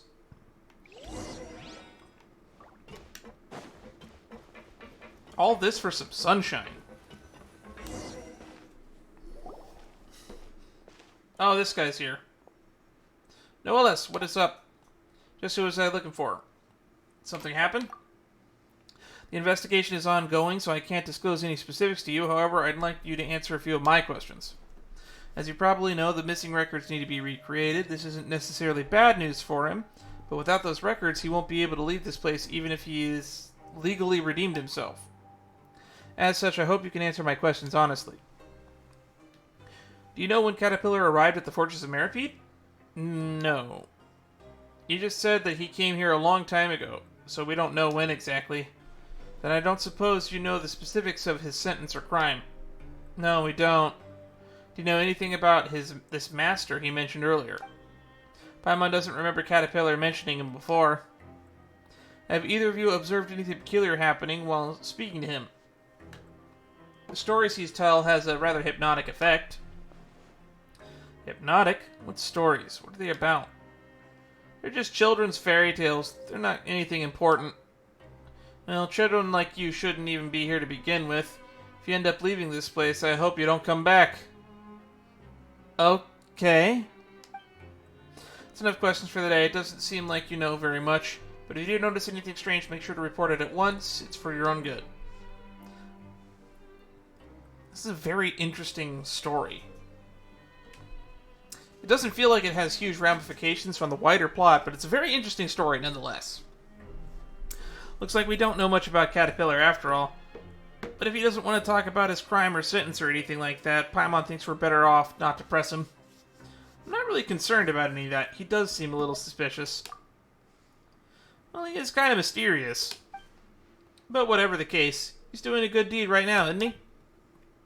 Lenore seems to really trust him as well, so he's probably not a bad guy. At least for now, right? You can never go wrong with a little caution. Yep. Alrighty, Caterpillar and Lenore are back. Mr. Dan, Miss Paimon, you're both so fast. I got carried away talking to Miss Galvana. She even gave me some candy. She said that they're made from the fruit that grows on the trees in the desert oasis. Ah, Sunsetias. I asked her what kind of place the desert oasis might be, and she said that a little body of water surrounded by a vast sea of sand.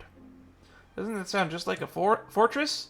Except, opposite, since it's a place surrounded by water? That's a really funny way to look at it. Children are great. Once you leave this place, maybe you'll get to go there and see it for yourself. That reminds me, after all the hard work we've done, we must have advanced a little bit by now, right? Speaking of that, Estena and I, here's the things at the moment.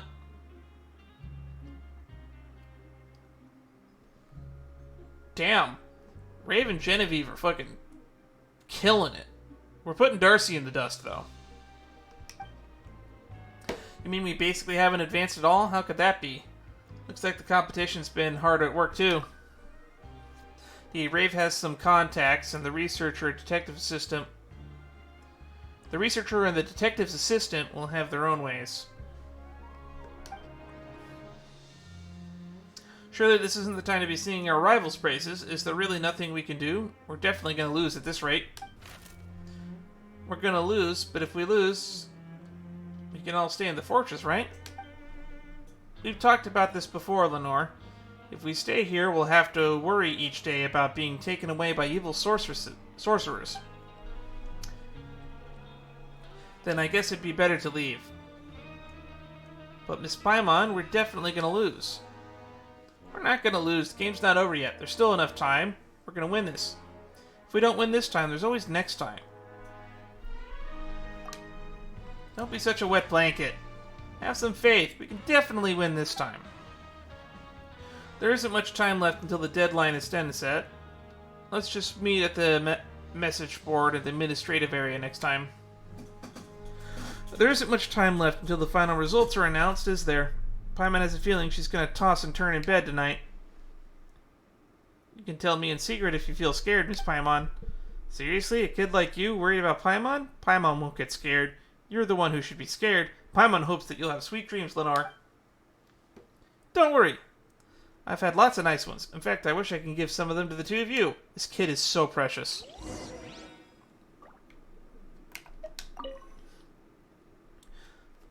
The candy Miss Galvana gave me is so sweet. Remember to brush your teeth before bed. Okay, I will.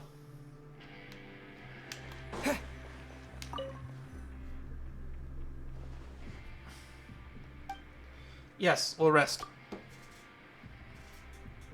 It's my turn to tell a story. I heard enough stories to tell one of my own now. Alright, you can be the storyteller this time. Okay, my story will also begin in the giant's garden. Long, long ago, in a garden full of purple flowers, there lived a prince, a princess, and a brave hero. Oh, and the ruler of the garden, a giant with a nasty temper. What the witch wanted more than anything were some purple flowers, but the mean giant treasured them so much that he wouldn't let anyone pick a single one. The kind-hearted Mr. Giant, the witch asked, I am in need of your little purple flowers from your garden. You have so many already, could you please share just one with me? But the mean giant refused. Every flower in my garden belongs to me, the giant shouted. I won't share them with anyone. The kind-hearted Mr. Giant, the witch continued, please hear my tale. I traveled here from a fountain in a far-off distant land. An oceanid there has fallen ill, and the scent of those purple flowers brings her comfort. Wait a minute, I'm starting to see allegorical connections here. Patisaras, the goddess of flowers? The Nilupata? Was it the Kavrena, good and evil? The scent of those purple flowers brings her comfort. If you could give me just one of them, perhaps her condition will improve. But the giant, who didn't have an ounce of compassion in his heart, callously refused the witch's request. What did a notion in a faraway land have to do with him? Then the witch asked, "Is there anything I can do for you? I know many magic spells. I could use magic to help you with someone in exchange. Will you agree to my request, kind-hearted Mr. Giant?" The giant thought it over, then said he had lost something very important to him. If the witch could use her magic to help him find it. So they made a deal. Yep, in the end the witch's friend recovered, the giant found what he had lost. Isn't that a better story? At least in this story, everyone gets a happy ending. Game will be over soon. In addition to taking commissions, Emma wonders if there's ways to get coupons in one go.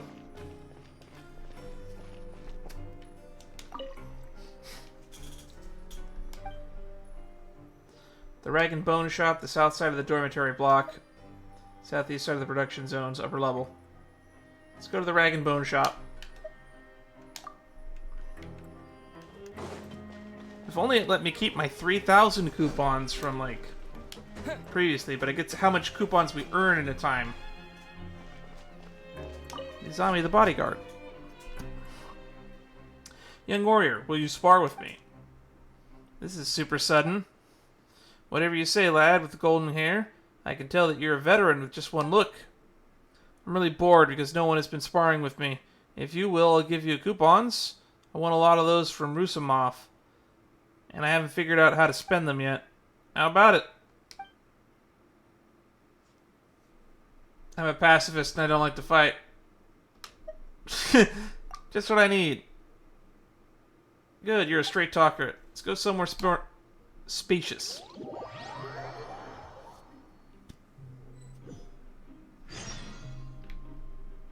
You are not welcome here. Bodyguard's true skill. Ow.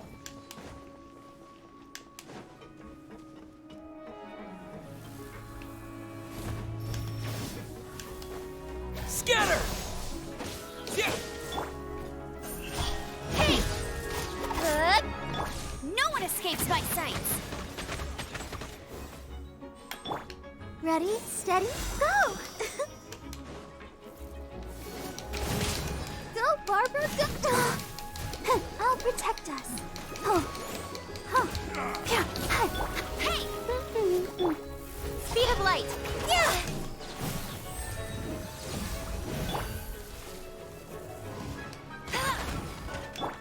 Pulverize!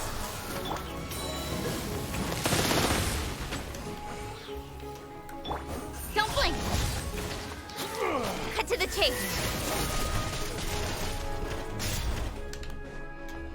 Let it rain.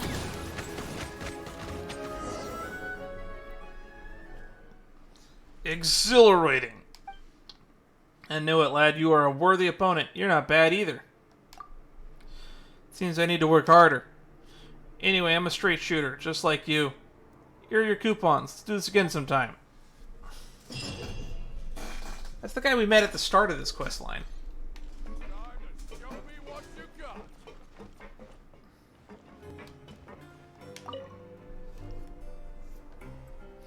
You two, please wait here. You're people of leisure who never turn down a request. That is correct, indeed. Ahem, actually, a girl in a purple dress asked me to take care of you. But I'm thinking, since you can accept any and all requests, you must be very capable, so I'd never need to take care of you. Indeed, that would be more accurate to say that you two can take care of me. Sure, but no discounts. I know the rules. Don't worry, regardless of the outcome, I will compensate you accordingly, to market rates. But Mora is useless here, so I will pay with coupons. We'll be compensated no matter what happens, really? Absolutely, totally correct. Our task is just that difficult, you see. It's that Nizami's fault for being great with his fists, but for using them where they should have been used. I'll be staying here for a while longer, so I need a place to pursue my studies. It's best if it has a bookshelf, a table, chairs, and board and write and stick my materials to. I'm sure you know exactly what place I'm talking about, but it's simply not available, and there's no point in asking, but I believe the room opposite side has the same internal structure and should be usable. But it's a really strange place. It seems to be occupied by someone who rarely entertains visitors. I've never seen the person, nor have I even seen the doors open. So I appointed Nizami as my representative.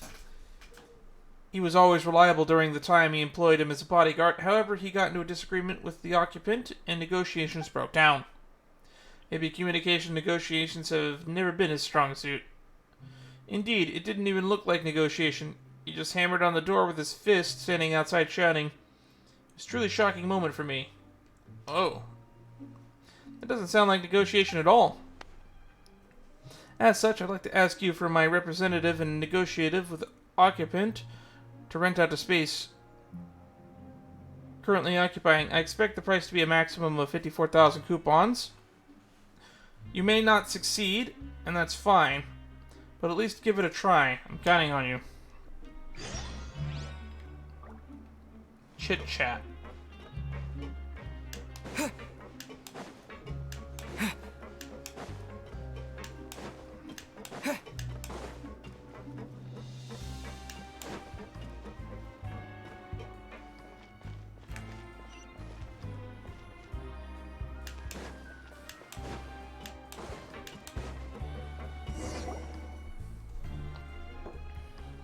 According to Nicole, the non-Fontanians seem to be discriminated against. Will he ignore us as well? Is there a better way to go about this? Knock. Who is it? I am Melazine. Ask not for my identity, nor inquire as to my origins. Huh? What are you doing? Speaking like that will only complicate things, won't it?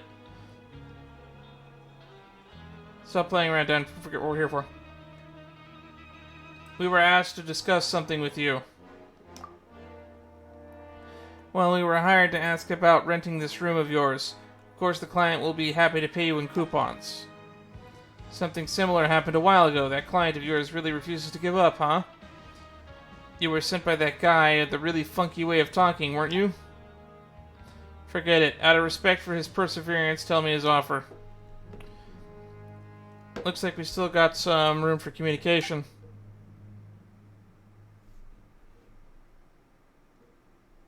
Should we reveal his budget from the get-go, or try getting a bargain? It's haggling time. Let's put this price in the basement. What do you think about 27,000 coupons?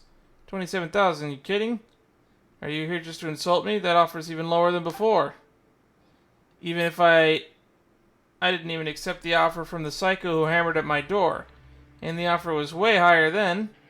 What makes you think I'll accept this one?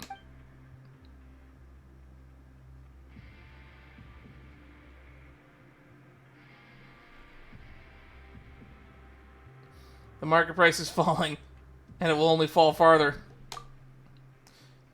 Really? Doesn't Nicole really want this room? I'm sure he's willing to pay handsomely for it.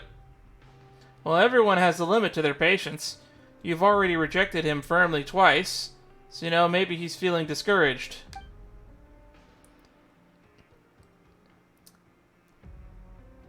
It's half now, and next time it might be... Well, maybe there won't even be a next time. Let me give some time to consider. Hey, door guy, you done thinking? Alright, I'll take it. Tell your client to come speak with me himself. Alright, let's head back and pass the news on to Nicole.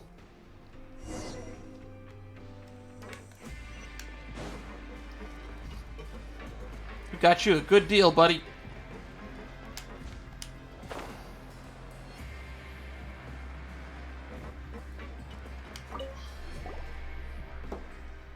Here's what happened.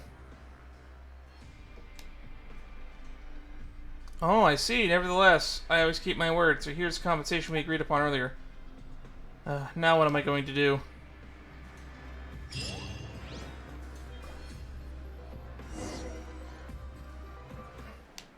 Alright, we're back to the game of the rich.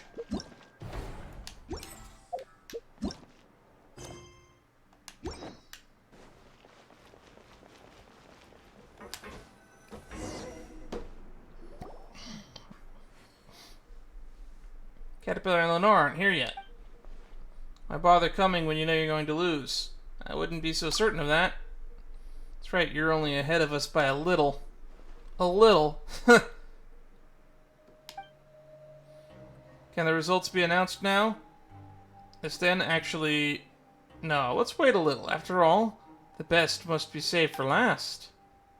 Looks like we don't have to wait long. Here they come. Have you seen the results yet? Did we win? We don't know yet. Well, then everyone's here. We should announce the results now, eh, Sten? Of course, all the results on Caterpillar's end still need to be calculated. My, what a cruel guard toying with us from start to finish like that. Why don't you wring out the last bit of mercy in your heart and let them know that the gap between us is too wide to cross? Stop torturing us with your false hope. These aren't the final results, but we should be able to win once we add up the coupons that Cater got today, right? Did Darcy's team go down? No, wait. We were at 1950, not Darcy. Hold on, why are Genevieve's team's points been cleared out? I was against it, but this is a more logical approach with respect to the results. What's that supposed to mean? Well, Ray's team has so many points. He doesn't need the chance to leave. And we don't need to place first.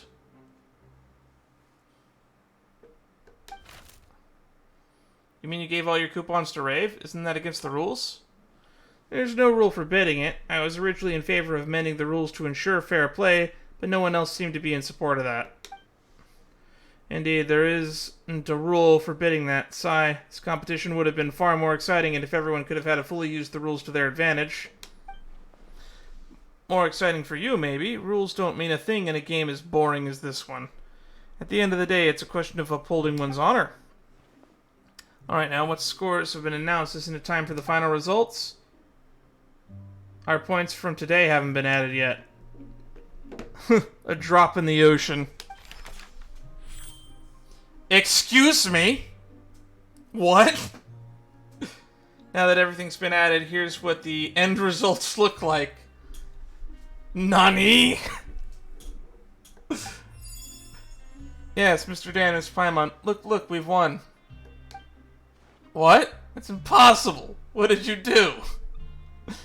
It was just credits we earned, right? So, what if we gave all of our points to another group, and then gave all of our points back, and then they gave all our points, and then we do that back and forth, because then we both earned money in that time period. We didn't keep it.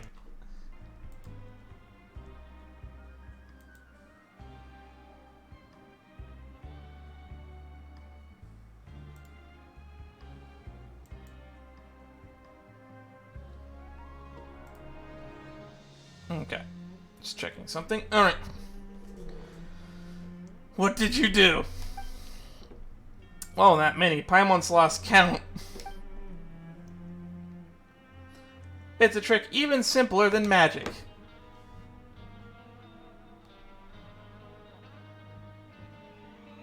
I used the coupons I saved up in the past to hire a bunch of people to help me work. What we have now is the product of their work this whole time, and I believe this falls within the rules too.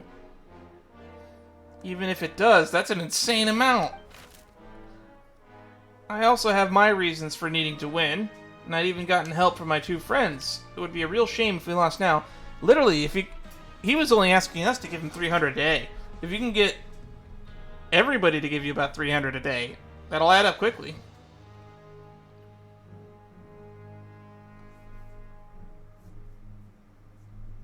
So this wasn't about honor? Vanity, perhaps? Since everything's been tallied, it's time to announce the final results. The winners of this are Caterpillar, Mr. Dan, and Miss Paimon. No objections, I take it. 2 fucking million.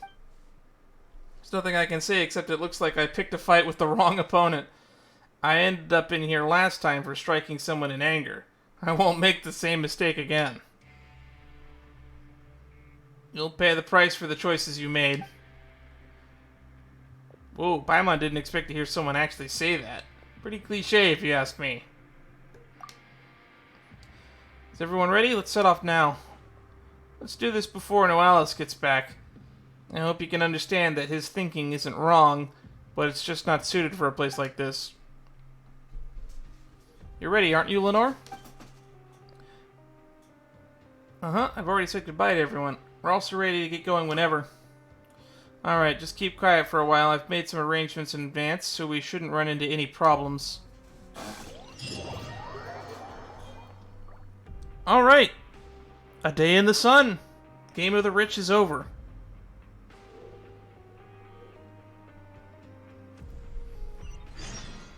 New quest. An eye for an eye.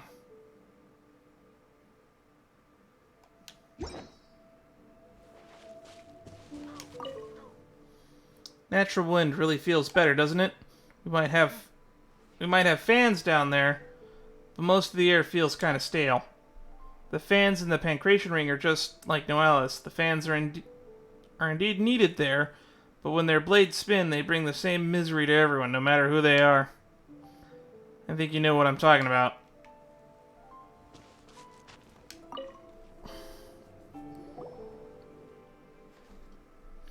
Mr. Dan, Miss Paimon, do you see any walls? I don't see any walls anywhere around here. There are no walls here. Then are the walls somewhere really far away? There's people that'll say stuff about a glass dome, but I don't think they're correct. Gator once told me that if they're too far away to see with your eyes, they'll look like a horizon. Where are we? We're in Fontaine. We're on a continent, the continent of Tevat. The continent of Tevat? It's just like the Fortress of Meropide. I can't see its walls anywhere. It must make it really, really, really big fortress, right? That thing up in the sky must be the moon, right? If it were the sun, it would probably hurt my eyes like the evil sorcerer's magic. All around me are things I've never seen before, and things I've only seen in books. Mr. Dan, Miss Paimon, let's go on another adventure. Gator was right. Adventuring outside is way more fun than in Meropide. That's right, the world outside is vast. I really envy the two of you. Lenore, let's discuss adventuring later. We really should find your family first. Freeze, all of you. Where do you think you're going? Also, what's with the little girl? The evil sorcerer found us. What business is it of yours? Weren't you on leave? Patrolling with a Gardamek in your off hours won't get you promoted, you know. I came back as soon as I received the report. Have you gotten yourself mixed up with them? You're making a grave mistake, Esten.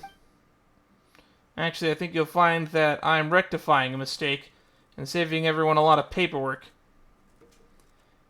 Miss Monoglain might even invite me to dinner as thanks. No, they're criminals. Even if the papers with their serial numbers on them are missing, they're still criminals. A little girl like this is a criminal? Are you out of your mind? I'm perfectly sane. Anyone can be a criminal. Little girls are no exception. This guy's scary. What other plans you may have had, I must now escort you back to the Fortress of Meropide. How about we go back first and take some time to think it over?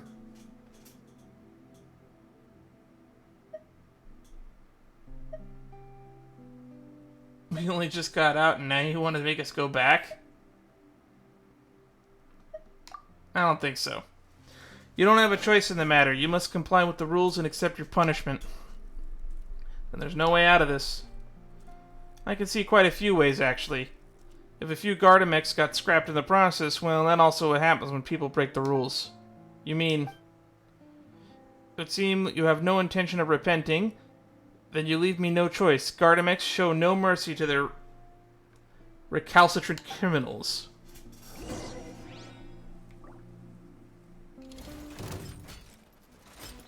Be careful. Let's dance. Ah. Ha ha, la la la la. Ah.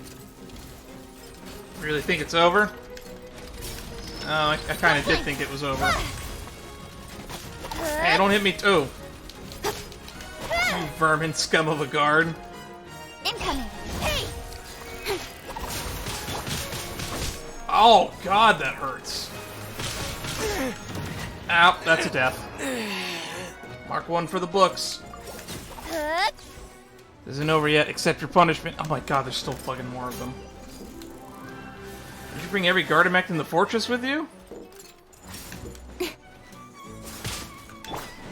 him. Caterpillar's coming to help. Not so hard. How exactly do you plan to help?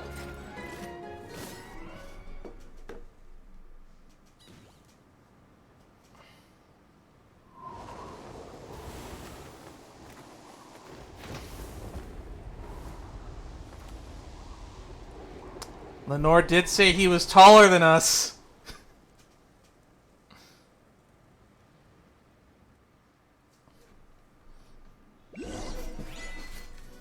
When the clock strikes midnight, it's time for the magic. Monster, just like I said. You're a monster wearing a human form. Caterpillar is a hilichurl? Is this an illusion? Oh my God, they just keep coming. There's no end. Your comrades are already in our hands. Give it up. Don't blink. Got him, finally. Good heavens. Good heavens, I'm your colleague. You're not thinking that... I'm your colleague, you're not taking me in too. Since you've thrown your lot in with them, you deserve the same punishment. Cater, Mr. Dan, Miss Paimon. Gardamek simply gets scrapped, but you, even if you monsters, you can still feel pain, right? Is this hilichurl really Caterpillar? Paimon can't wrap her hand around this. Miss Paimon, how do you not recognize him? He's Cater. I'm a monster in human skin. A monster I never imagined that a monster even existed in the fortress. A hilichurl that can talk? Who would have thought? Have we met those before? I think we've met several of them that can talk.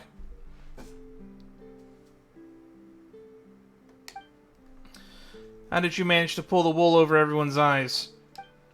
What sorcery could allow a mindless creature to worm its way into our midst like a wolf in sheep's clothing? Why haven't you run away yet? Are you pretending to be human? Of course I will catch you, even if you do run. A dangerous monster like you... I am guilty, but she hasn't done anything wrong. She shouldn't be here. You won't find her name on any sentencing documents. She is innocent. She only ended up stuck in the fortress due to a few mishaps. I'll return to the fortress with you, but have Esten take her back home. Cater! The monster actually wants to make a deal with me. I do indeed. Let her go home. As far as the fortress of Meropide is concerned, she never existed in the first place. Her absence will not be felt. But catching a monster like me should be a big deal, no? Fontaine has seen a monster like me for hasn't seen a monster like me for several centuries now. If you pass up this opportunity, I'll put my human skin back on and slip away into the crowd. You'll never get a chance like this again. You're right, I've never seen her in the fortress before. She's completely irrelevant. But you're too dangerous. I can't risk letting an evil monster like you getting away. We have a deal. You'll return to the fortress of Meropide and the girl can leave. It would achieve your goal, might as well take it.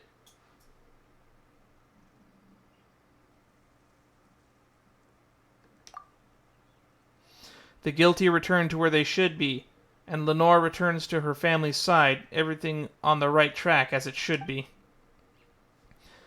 He is someone who follows the rules. This is also in accordance with the rules.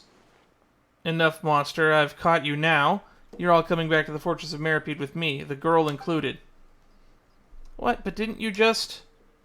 Who wouldn't actually make a deal with a monster? Could anyone be sure his words coming out of his mouth aren't some beguiling incantation to stunt human wisdom? I won't be fooled again, and I've decided to play by my own rules. Your documents are missing, then you'll stay in the Fortress of Meropide for the rest of your lives. You have no right to bypass a trial. If you want to emphasize that in your written appeal, be my guest, but wait. But until then, you don't have a chance. Don't have a choice.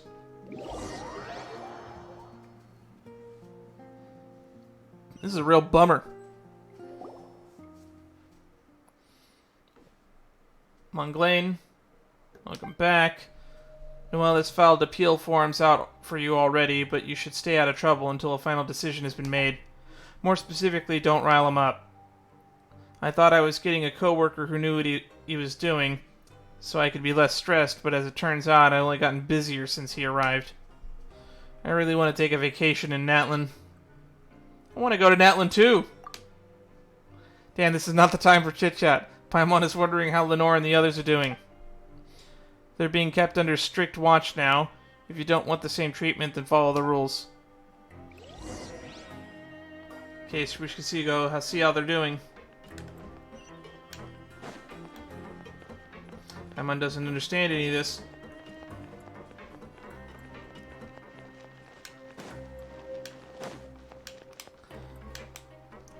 I can definitely see why people wanted me to play this story. It's definitely interesting.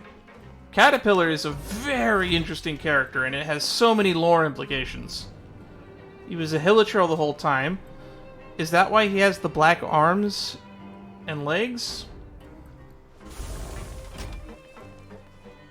Does that... Because Arlecchino has the same kind of hands, at least. I don't really know if her legs are also like that.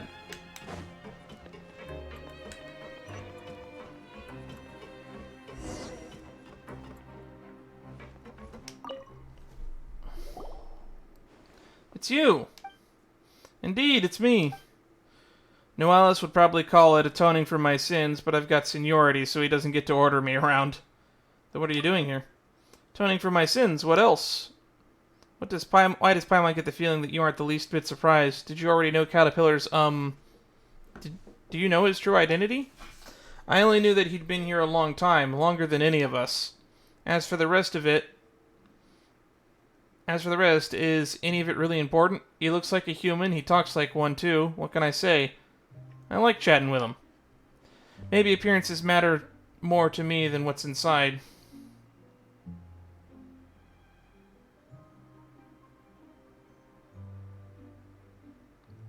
That's understandable. In any case, if you're looking for Caterpillar, he's inside. What about Lenore? Is she with him? She was taken to go fill in some registration form, but don't worry, she'll be back soon. Then let's ask Caterpillar just what's going on with him. He's a monster in a cage now.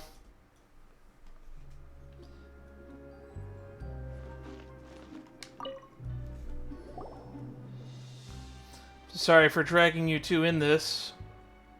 My plan was to get Lenore home to her family and return on my own. But it looks like that plan was a complete failure. There's a lot I want to ask you.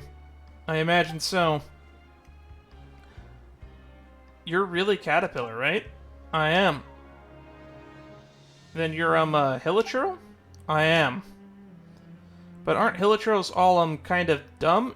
Come on, you two know better than this. All the hilichurls are people that were, I guess, people from Conria? And you looked like a regular kid before. Paimon doesn't know if that's what's real anymore. You said before that you looked like this because you got sick. After all, everyone has things they'd rather not tell anyone. And you're also good to Lenore, and she trusts you too. But you're not human at all, you're a hilichurl. Then you can't trust me. Well, I want answers to the questions Noalis asked before. I'll answer your questions truthfully. When did you come to the Fortress of Meropide? Over 400 years ago. Wasn't this place built 400 years ago? Or no, it was built before that. I think it was built around 600 years ago, actually. I could be misremembering. 400 years ago? When you said you've been here a long time, Paimon thought you meant something like 3 to 5 years. But 400 years is like several generations, isn't it? Alright, you're a hilichurl. What was your crime? If you're interested in history, I was a member of the Nazenkreutz Ordo. There's that fucking name again. I was found guilty of being an accessory to the Master's scheme. The Nazenkreutz Ordo, we've heard that before. I'm surprised anyone still remembers it. The prophecy of the apocalypse. My master believed that he could stop this future of destruction from coming to pass. We did much to prepare for this. It was a powerful magic, and also an evil plan. But perhaps none of this is important now. The plan failed, and the Nazenkreutz Ordo has essentially ceased to exist. Whether Fontaine is destroyed or not, it no longer has anything to do with me. Just who was this master you spoke of? Nazenkreutz, a powerful mage. He taught me human speech and granted me memory and intelligence. Was there really somebody who could do something like that? But your appearance aside, you really do seem like an ordinary human. Though many details of the past have faded into memory, I can remember this very well. This was a very, very long time ago. I couldn't change how I appeared to others at will then. Many humans, some in finery, others in rags, some with curiosity, others with disdain, would all ask similar questions.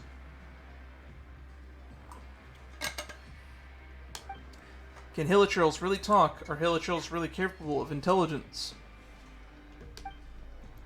My master raised the holy blade of Nazenkreutz high. It was a ceremonial sword, so the blade wasn't sharp, but still it glistened in the sunlight. Behold, he said, even a hideous monster such as this can attain wisdom and redemption through my power as the incarnation of Nazenkreutz. I was one of his creations, and a testament to the Nazenkreutz power. I once wielded a blade for the Ordo. But the sacred sword evidently couldn't save my master from the fate of failure and ruin, and the mystical magical weapon no longer exists. And there will be no more monsters in human skin like me. Why do you help Lenore? Because of compassion. Humanity might be unattainable for me, but at the very least I can imitate it. Just like how I learned to change, how I appear to others. Paimon doesn't get it. Dan, Paimon, you both innately possess kindness and benevolence because of this. You don't need to think twice about helping others. You simply do.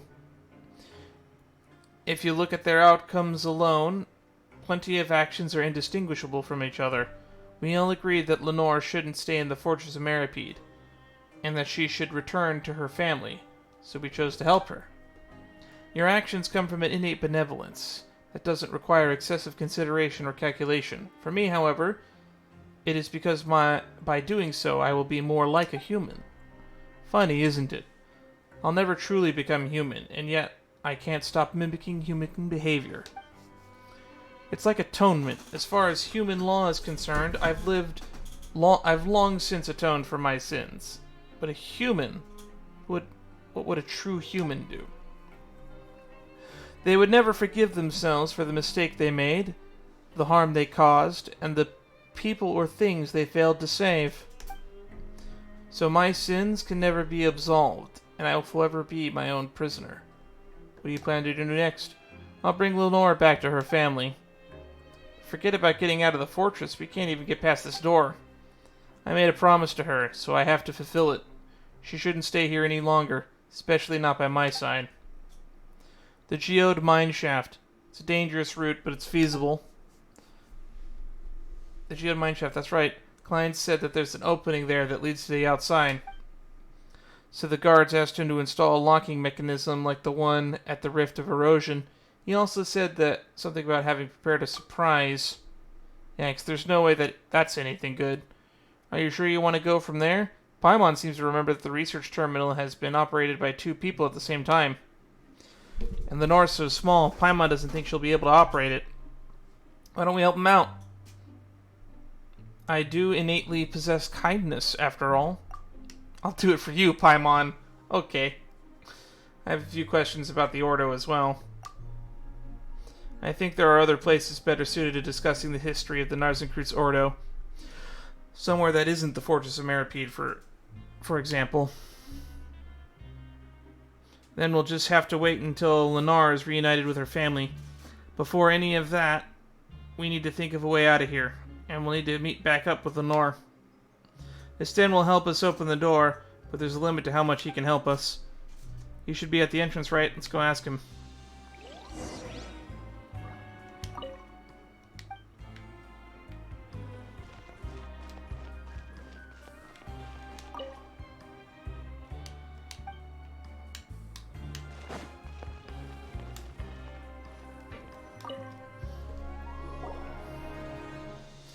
Should we try knocking? Going somewhere? Mop oil. You're not Esten, eh? He had something to do, so he asked me to cover for him. When are people finally going to get it into their heads that I have my own work to do, too? Oh, then can we leave?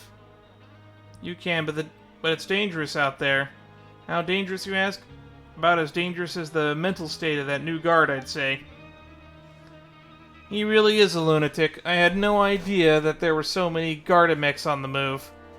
Not only that, people actually approve of his methods. Not that I know how serious those people are. If you want to go, you'd better be prepared. I mean, it would be best if you didn't come back again. But Lennar's not back yet. I'm here. Mr. Malpoil just brought me back. And there's no time to lose, Lennar. I know we lost the game to the evil sorcerer, but are you ready for a new challenge? A new game. You mean a new adventure? I'm ready. We can't let the evil sorcerer catch us again.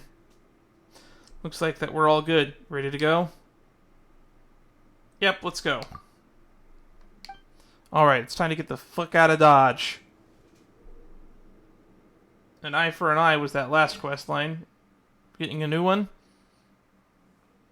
Tonight is gonna be a jailbreak. Somewhere in Meropide. Tonight there's gonna be trouble. No more backing down. Alright. A lot of loading screen.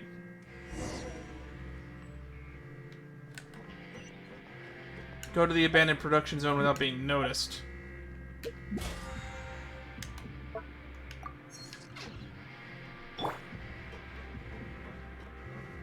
Oh no. It's a mandatory stealth mission. What is happening?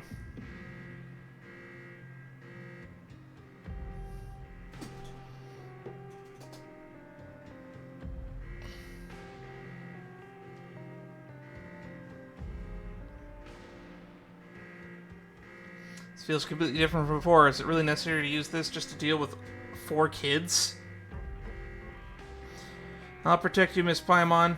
Miss Paimon, don't be afraid of the hexes, those wicked sorcerers. I'll stop them for you.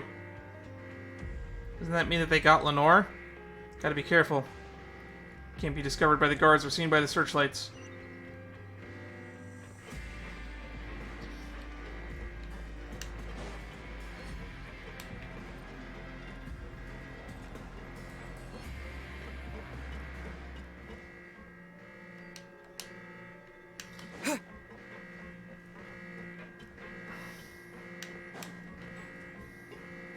How do I get past this guy?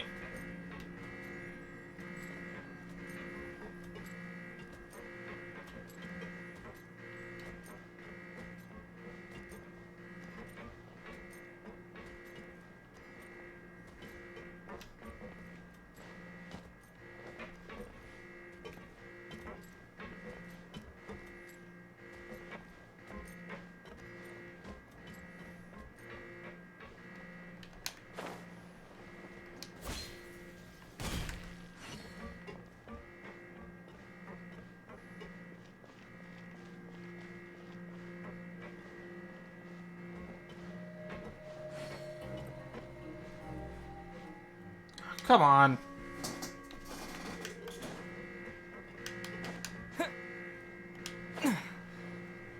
Gonna just glide this time.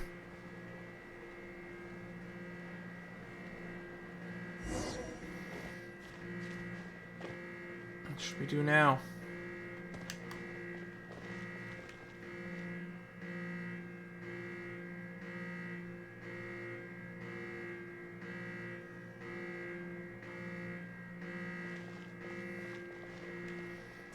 that's right.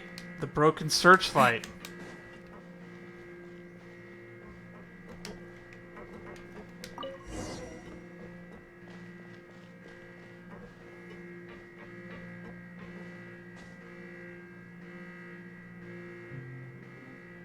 That new guy, just you wait.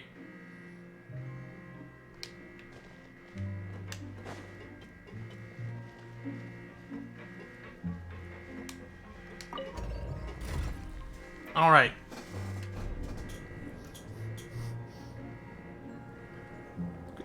I completely forgot about that searchlight from before.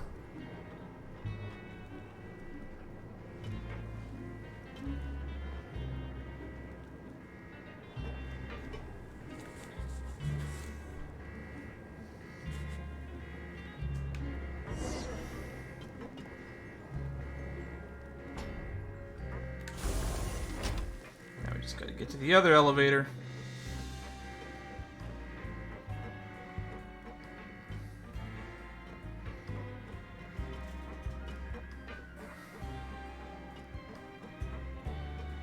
Just walk around the edge, go behind stuff.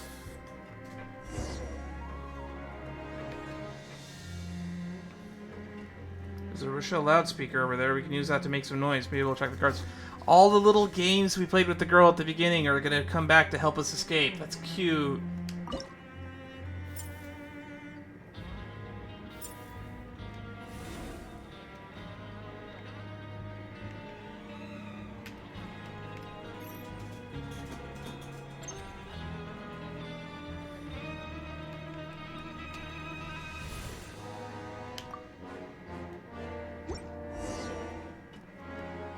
Alright.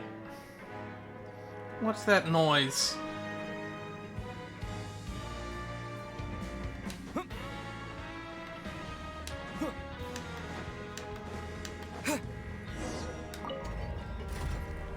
Alrighty. We got to the abandoned production zone now.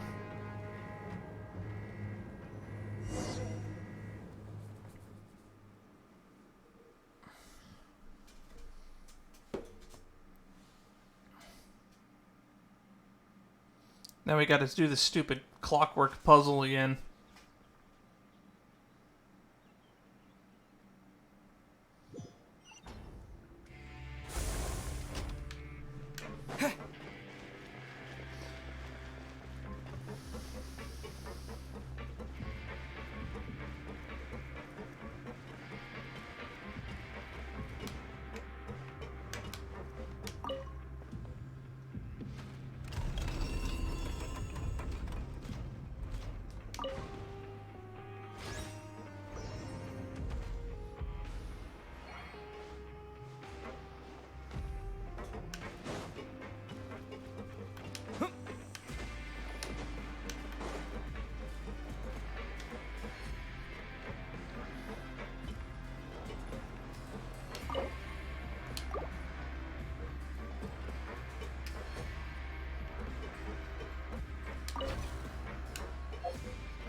Grab this just in case.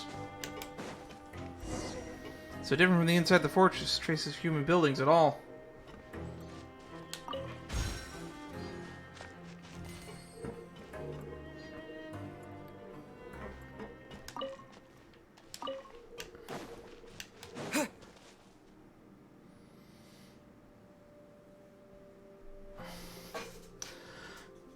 Is this the geode mineshaft? Paimon's heard of it before, but it's a little different than she imagined.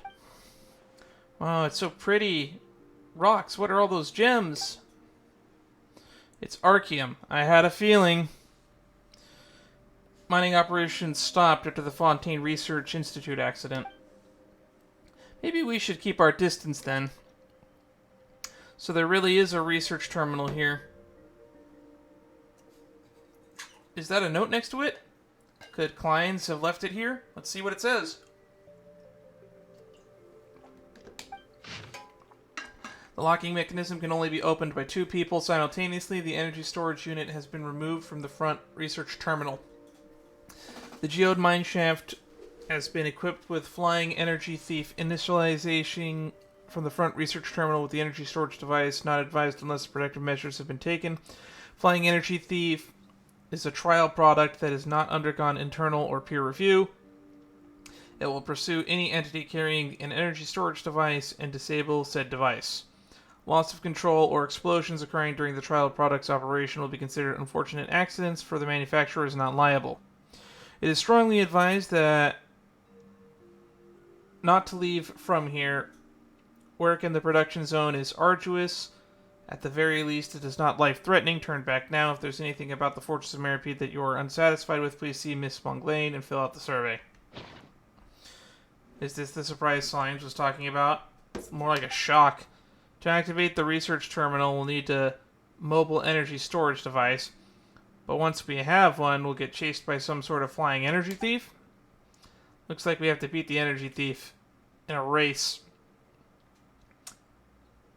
I'd like to go back and give clients a beating. But flying is faster than running. How can you give up before the race has even started?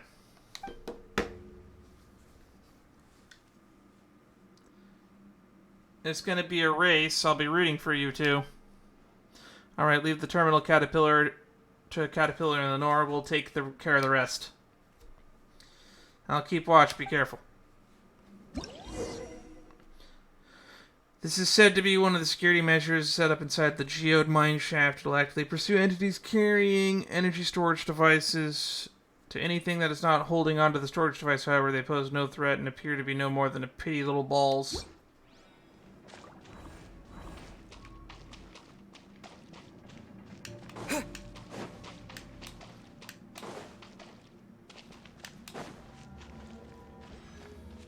Huh. Seems like nothing happened.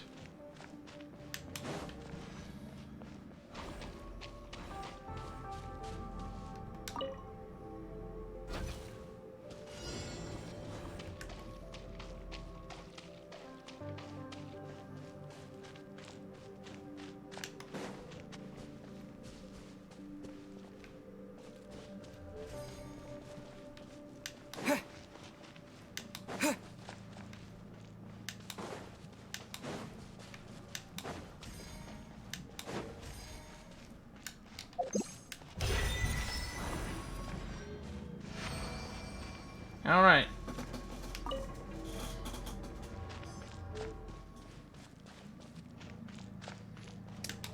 That's one down. Now we just gotta get the other 2 through.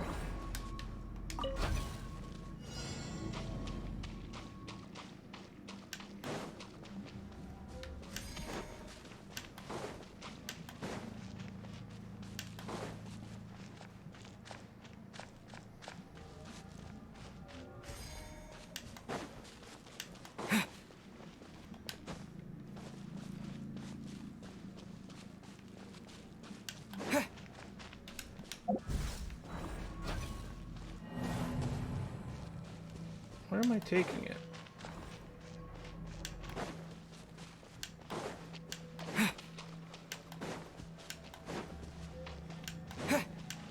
Go this way now. Ah, there it is. So just take the direct route.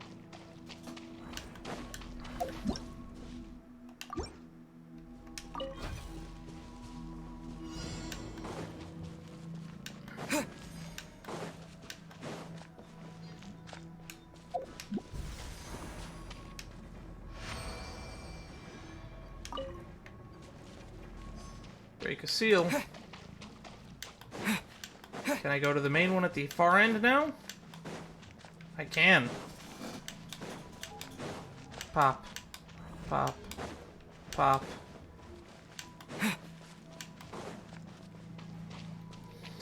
Alright, now we just wait for our stamina to regen, and then we'll do it again.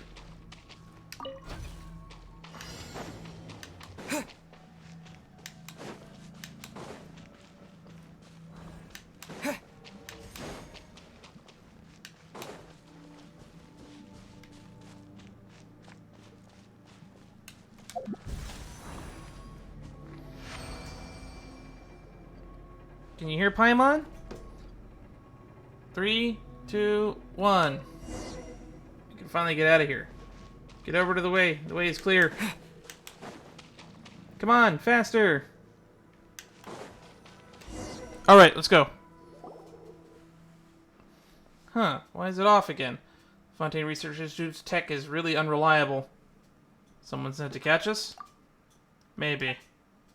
Should we go back and take a look then? Of course. No need to trouble yourselves, esteemed guests. You're evil, and I represent the side of justice. Even without Gardamex, I won't let you get away. Lay down your arms and surrender. Yeah. I'll assist you. Scatter! Yeah!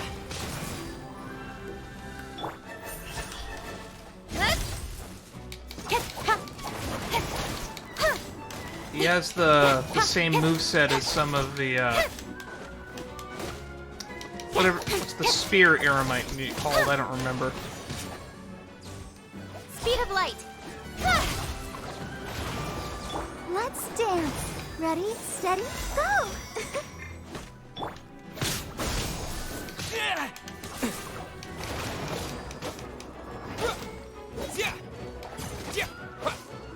Propagate! Don't blink. Hey!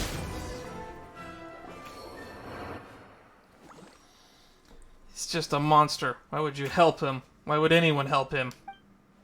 Cater isn't a monster. Why would you call him that, evil sorcerer? Ever since Mother left Meropide, Cater's been really nice to me. He's never lied to me. There are other nice people here too, but none of them are as nice as Cater.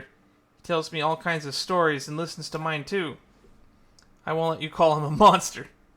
Why? Justice should triumph over evil. Your definition of evil isn't too loosely defined. There's no such thing as good or evil here. Sten, what are you doing here? You're late. So sorry about that. Took me quite a time to retrieve those Gardamex you utilized without authorization. Well done, you didn't break the rules, but you also violated regulations. Now it's your turn to accept your punishment. You're coming back with me. As for you guys, if you want to leave, this is your last chance. With all that fuss he's been making, who knows what'll happen later. Of course, it's also possible that nothing will happen at all. Thank you. If you really want to thank me, don't come back again. Then with Sten's help, the path is reopened. Paimon guesses we can go now. We should be in the clear now, right? Let's get a move on before we run into any more surprises. We're leaving Meropide again. Will he ever come back? Sure, if we do something bad out there. We'll use the front door next time. Going through the regular channel is safer. Well then, goodbye, Meropide.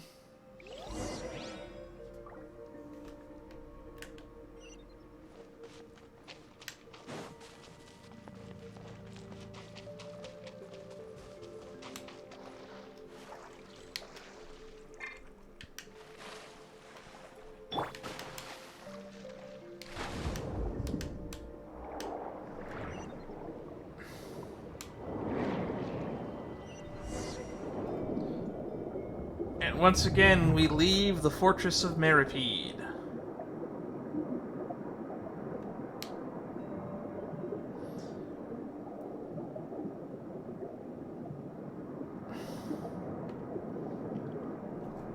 I wonder if we'll get to meet up with the Narsenkreutz Ordo again.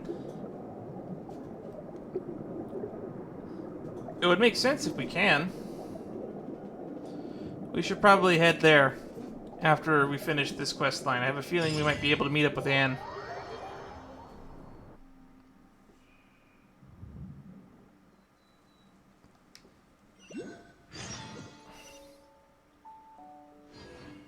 Hereafter. Meet up with Lenore and Caterpillar. Nurse's family lived lives at the foot of the mountains at the southeast. Mansion with a garden full of purple flowers. Should be pretty easy to find. Something we want to talk about. Let's wait till later.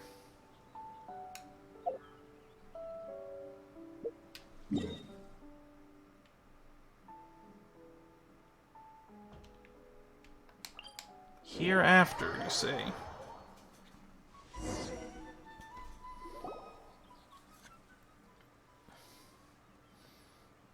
Look, that's your real home over there. It's just as Agnes described it, at the breezy foothills of a mountain upon a flowery fields of grass. That's it? It's just like Mom said. Why don't you take Lenore there? What about you, Cater? Aren't you coming with us? I'm feeling pretty tired, so I'll rest up here for a while. I'll catch up with you later. Then I'll stay with you once you're all rested up. We can go together. Mr. Dan and Miss Paimon, I must be tired too. It's a shame that Bran and Mr. Wosley aren't here. Kinda want to go back. Back where? Back to Meropide, of course. The Fortress of Meropide isn't your home. Going back wouldn't be a great idea. Maybe you can grow up and be a guard there someday. Who knows? Going back now probably wouldn't be a great idea. That's right, getting out of there wasn't easy. Once we go back now, Paimon thinks it would be bad news for Esten and the others. Don't you want to go back to your real home, Lenore? Look, you can see it from here. We just have to go over there, and we'll have reached the end of our adventure. A kind man named Earnshaw lives at that cabin. He's your family, Lenore. Look, Lenore, there's nothing to worry about. Go home. I know Earnshaw will take good care of you. Will you go with me too, Cater, after you've rested? Lenore. Lenore, everyone has somewhere they should return to. You should go back to your real home. I have somewhere I should go to, too.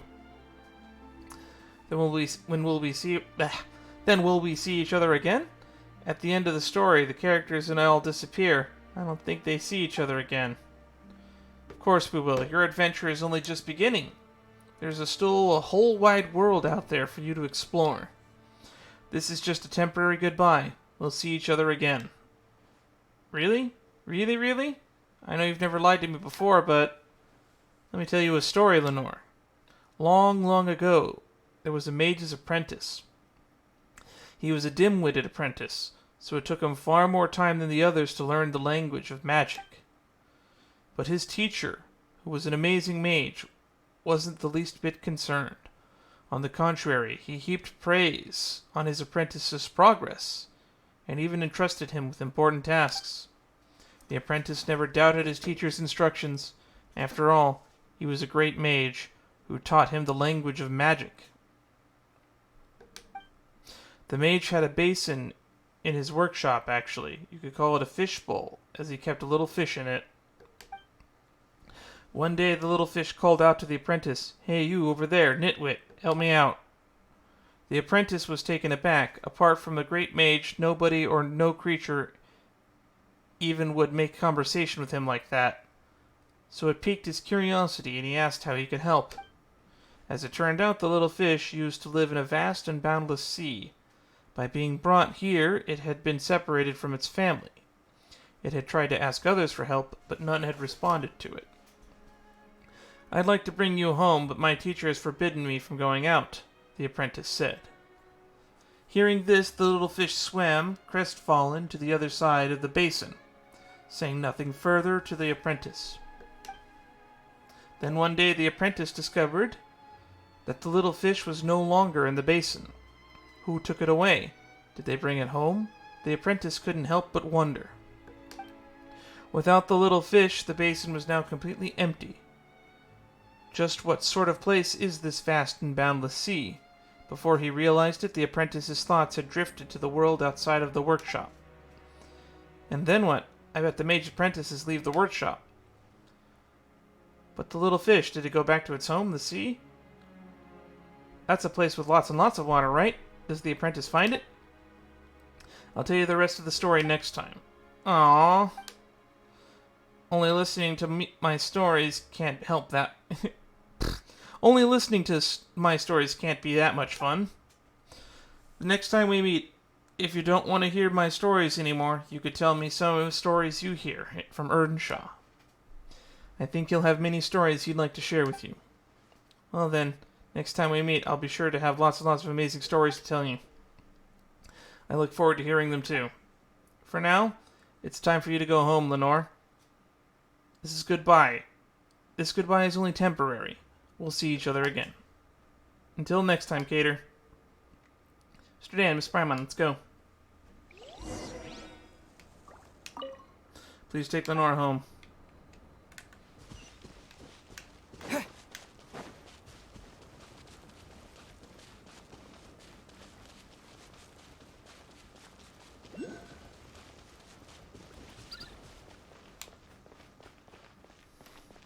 Earnshaw. This should be it, right? Excuse me? Yes, are you hikers? How can I help you? Strange, this kid looks a little like... never mind, my eyes must be getting worse with age. This may sound a little odd, but it's like this.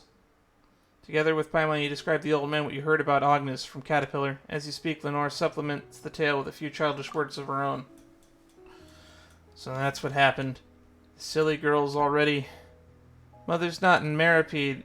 Is she not here either? Yeah, she didn't like it here, so she left and never returned. Why, this place is full of things she likes. I recognized Prince, Princess, and the hero as soon as I saw them. The 3 dogs. That's cute. Mom said that she was always very quick to change her mind, and she pestered her dad, I mean Grandpa, for ages until he finally agreed to get her puppies. She really liked dressing them up, but soon she had something else she became even more fond of, so she didn't get to watch them grow up. Why won't she come back? If she doesn't come back soon, I'm gonna grow up as well. Yeah, I don't want to give hope here. So this place is gonna be my home from now on? That's right, child. This place is your home now. Okay, I smell Tassa's ragout. You can eat as much as you'd like. I'm back in my own home now. This way I think Cater will be happy too. Cater, is he the one who took care of her? If it's alright, could you invite him to rest here for a while in the cabin? He's got other things to take care of. That's right, he knows a lot. A lot of people go to him for help. So that's so. Well, that's a pity. Could you help me get a message to him then? No matter when, he will always be welcome here and with open arms. If you ever get a chance, invite him over as a guest. We'll tell him. Sure thing. Leave it to us.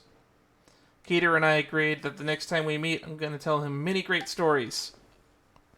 Well, it looks like we've got a lot of awesome stories to prepare then. We can't be sharing stories with him that aren't the least 100 times more incredible than his. 100 times. Even Cater will be surprised. We can reminisce about the old days while we drink and tea and even enjoy some snacks. You're finally back in your real home, Lenore. You must be tired. We'll leave it to you for now. Mr. Dan, Miss Paimon, are you guys leaving too? We're on our own adventures. Okay then. When I get a little older, can we go on adventures together? Oh, and Cater can come along as well. One day, perhaps. Thank you, Mr. Dan and Miss Paimon. I'll see you guys later. You guys leaving now? Thank you. Thank you so much. Safe journeys.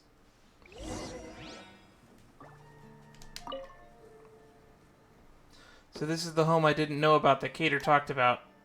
Welcome home, child. Just glad you're back. Okay, let's go check with Cater, Caterpillar. He's gonna answer us some questions, right? Oh, he's in the little kid form again.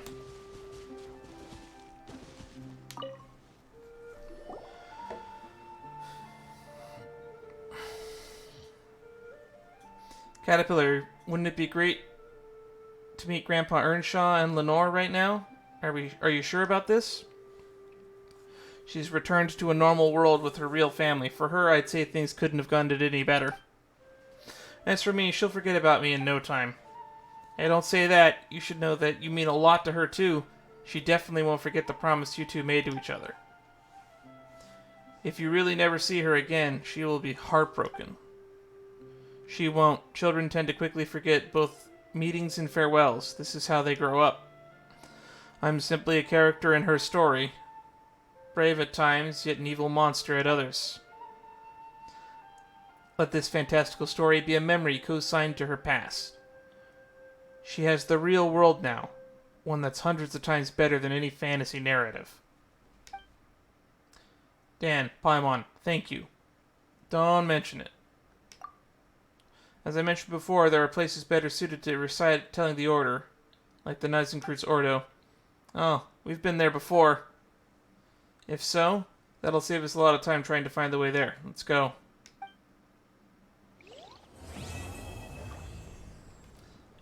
Looks like I was right. We're going to meet up with Cater there.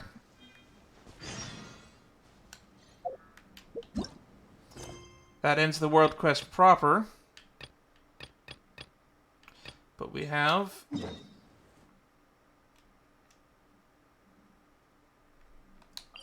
a little bit of a side quest to do.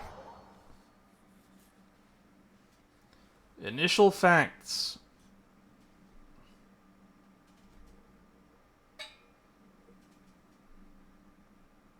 Man, we've been going for 3.5 hours. I wanted to edit this down to be less than 3 hours. I don't know if that's going to be possible.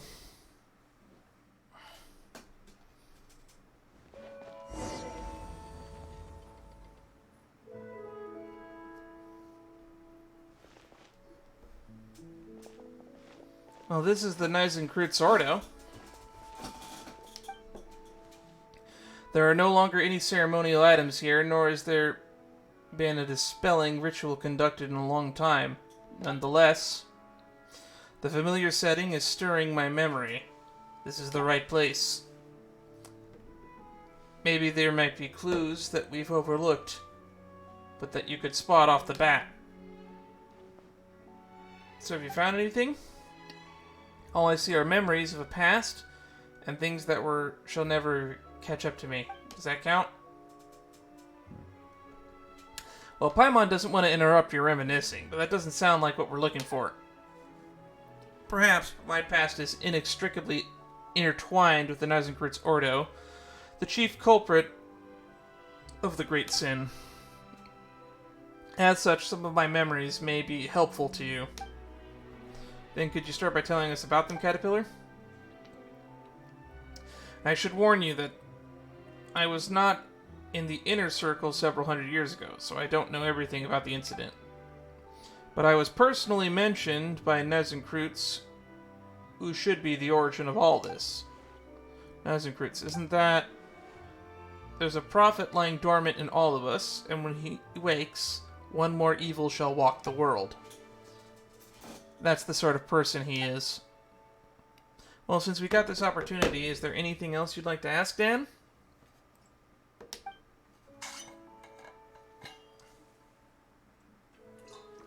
Tell me about yourself, Caterpillar. About me, I thought we got acquainted well enough during our jailbreak, but I understand that you're asking about something deeper. Now, shall I perform a terrible feat that never has been done before? I will never be done again. I will expose someone's true self before all, without any facade or masks, and what someone shall be myself. Wow, that's really a lot. Paimon doesn't think she can lighten this atmosphere up at all. Lenore has already gone home, did she not? We had to face a more complicated world now. The time for things from under the age of 9 is over. Next, we probably need the experience from ages 16 or so. What are the experiences from 16 or so? The first voice I heard while in this body was that of Neisenkreuz. Other than speaking of the redeeming powers of the Holy Blade of Neisenkreuz, he also preached this. The body is just a shell. Even the body of a hilichurl can bear sentient consciousness. Did he create you then? Perhaps he did. I've tried to unravel my own origin, but the answers I got were all pretty vague. Poor you. Well, I don't really feel that way. I have discovered, after all, that most humans do not know the reason they were born, and yet they still live happily. Also, it is not quite correct to say he created me. How so? Creation is a feat of a god, if we may call it the one above a god. In the tenets of Neisenkreuz, do you know what is most critical in creating someone? What is it? It is imagination. Imagining a person, down to the last detail, akin to the ocean in imagining a creature in the wild. There's a story that tells of a powerful mage priest imagining his own son, only to realize he himself was the product of someone else's imagination. Sorry for digressing, but I feel that this information is relevant to your questions. Well, that didn't make anything clear, but... Do you have any other questions? About the Knights Ordo? About what happened those years ago? Since you find this place so familiar, what can you tell us about it? Actually, as I recall, most of the people in the Knights Ordo were very kind. Knights' teachings contained many radical ideas that were perhaps difficult for people to accept. That doesn't sound good at all. Knights would lead ceremonies with the Holy Blade in accordance with the ancient dictates. They call it a trifactor excision. In Liyue and Sumeru, shattering Amatagra, he called it the renunciation of the ego. He believed that one's own will is an obstacle, and that the accidentally receiving a vision while seeking the path is guaranteed path to destruction. So after someone gives themselves up, what happens to them? Well, they stay quite normal, actually. It is said that people cannot perceive the truth because body with a self sees the world filtered through the five senses. That doesn't sound scary then. However, I never found out what Narzenkreutz's ultimate purpose was for collecting all those wills and selves. Can you elaborate concerning Narzenkreutz? Another time, perhaps. There is so much to be said, I need time to process it all. Do you have any other questions?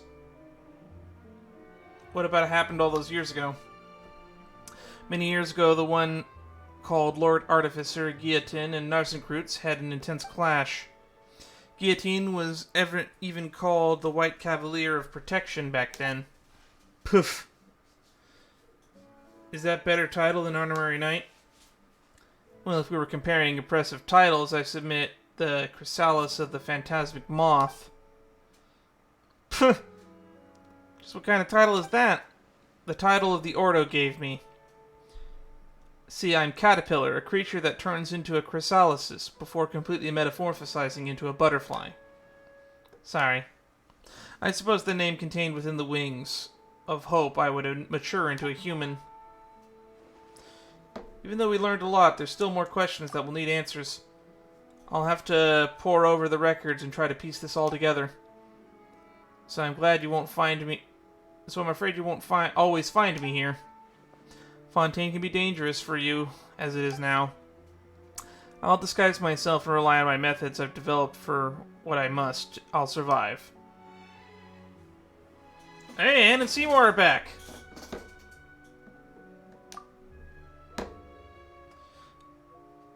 Negative. Danger. Danger. Activity by Narzenkreutz's Ordo. Remnants detected. Dan, Paimon, and Anne, please find a safe place immediately. Annihilation mode activated. I didn't know you could do that. Whoa, Seymour, calm down. This is... We meet again. What did the White Cavalier of Protection say about you? Ah, yes, this is my little invention. Affirmative, I am... prototype with large number of bold design elements. The priority level of the topic has been downgraded. Please lay down arms and surrender. Seymour, listen to me. I've already surrendered to Dan. Is that so? Yes, totally. Very well. In that case, we can continue to discuss my extraordinary design. I am Caterpillar, as you know. Speaking of which, how is the young lady you are protecting doing? Wait a moment. Why did I say something like that? What's wrong? You are correct. I am looking at the master I should protect. Marianne. Or as you might call her, Marianne Guillotine. Marianne Guillotine? Oh, the puzzle pieces are piecing together now. The mechanical noises slowly become clearer. Guillotine. Correct, my designer, Guillotine. Caterpillar. Is this your memories from hundreds of years ago? You know, getting clearer? No, this is a memory from before my birth, something akin to an elephant recalling its previous life while meditating. I do not understand. Previous lives do not exist. Not for you, at least. Thanks to you, it seems I've encountered a potential breakthrough. I had never imagined possible. Perhaps I might find secrets to my own birth after all. Though I do not understand, I am glad to have been of service. Anyway, hello, Caterpillar. Have we met? My memory is fading, so that is quite possible. If I may be so blunt, what is your relationship with the Red Empress? The Red Empress? I have no idea what that is. Though the name kind of rings a bell. Then let me try another name. What is your relationship with Lyris? How do you know that name? I went through many adventures with Paimon and Dan just to find out that she was merely a character in a story. Do I? I think I know what's going on. I am also a victim of riddles, so I shan't play dumb. I'll tell you everything I know. Lyris did indeed exist. She was an Oceanid as well, and Nazenkrutz's name for her within the Ordo was the Red Empress. What's going on here? Paimon feels like it's all connected. Still, when we first got here, Paimon couldn't help but notice the clock here doesn't seem very accurate, does it? Ah, that. Simply put, it's a doomsday clock. And excuse me? Doomsday clock? When the clock strikes midnight, the apocalypse will come. Huh? Doesn't this mean that the end of the world is almost upon us? Yeah, it looks like it's at 11:59. That really does take me back. When I was here before, they thought the apocalypse was still far away.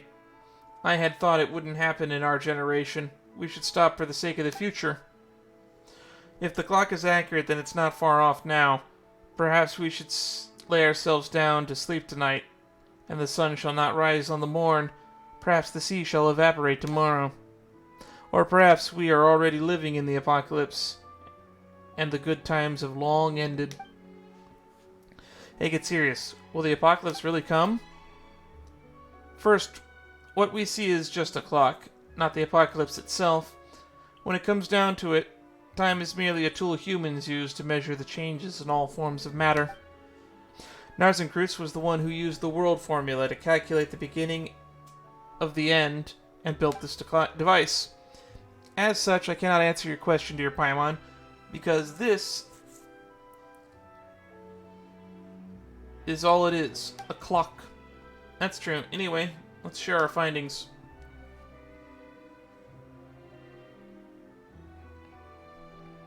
Technically speaking, none of them are human. Input logged. Elneus, did you think of something? I don't know, I'm not sure. It's like water boiling off into gas. I can't see it, and I can't quite grasp it either. We're like collecting companions here at this point. Oh, any thoughts or leads, Caterpillar? Can't say that I don't, but I'm still trying to sort some things out. So let's discuss this later.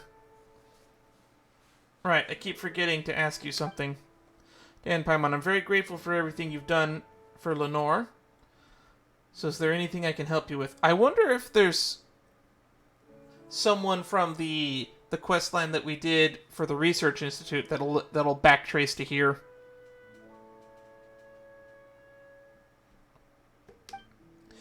Do you mean anything? Just like making a wish? Should be something within the scope of my abilities, of course. You did free Lenore and I from prison, but I am no gin in a bottle. So what would your wish be, Paimon? In that case, more. No, wait, yummy food. Ah, there's so much Paimon wants, but we've been having lots of fun traveling together, so we don't really need anything special. Instead, Caterpillar, can you help us and Anne and Seymour? Paimon! What do you think? Is that a good wish? That'll do, Paimon. That'll do. I understand, then let us work together. Yeah, understood. Now I plan to work with Seymour and Anne to see if we can use our experience and the information available to figure out something new. We'll meet back here later. And that was Riddle's waiting answers. Give them some time to sort out their bodies and memories out. Whether it's Seymour's fragmented information, Anne and Cat and Cat, this is something that only they can do. Anything else about the current situation? It's nice that this place is so lively again after several centuries. Just joking. I think there's a purpose to all this. I mean, to us gathering like this. It's boring and foolish to treat it as simple sheer coincidence. Our encounter has to be an omen of a kind of beginning, akin to repressed seed struggling before fully germinating. But on the other hand, before the actual apocalypse arrives,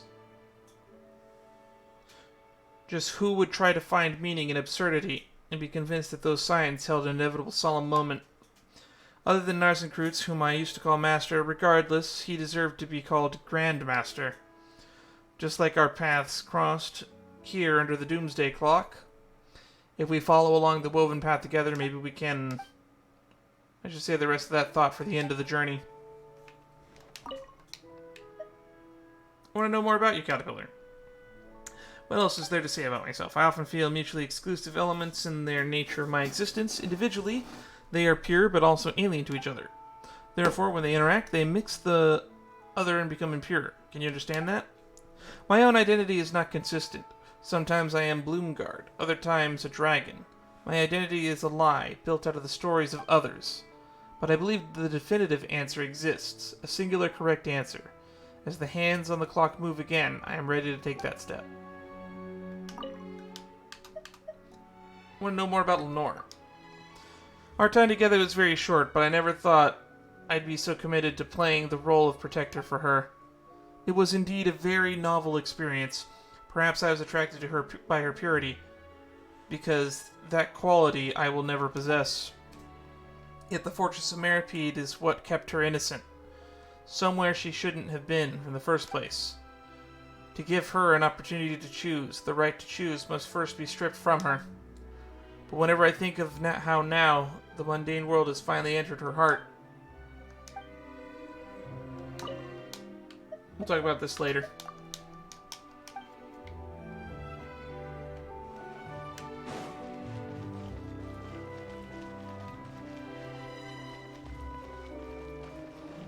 Seymour's over here now.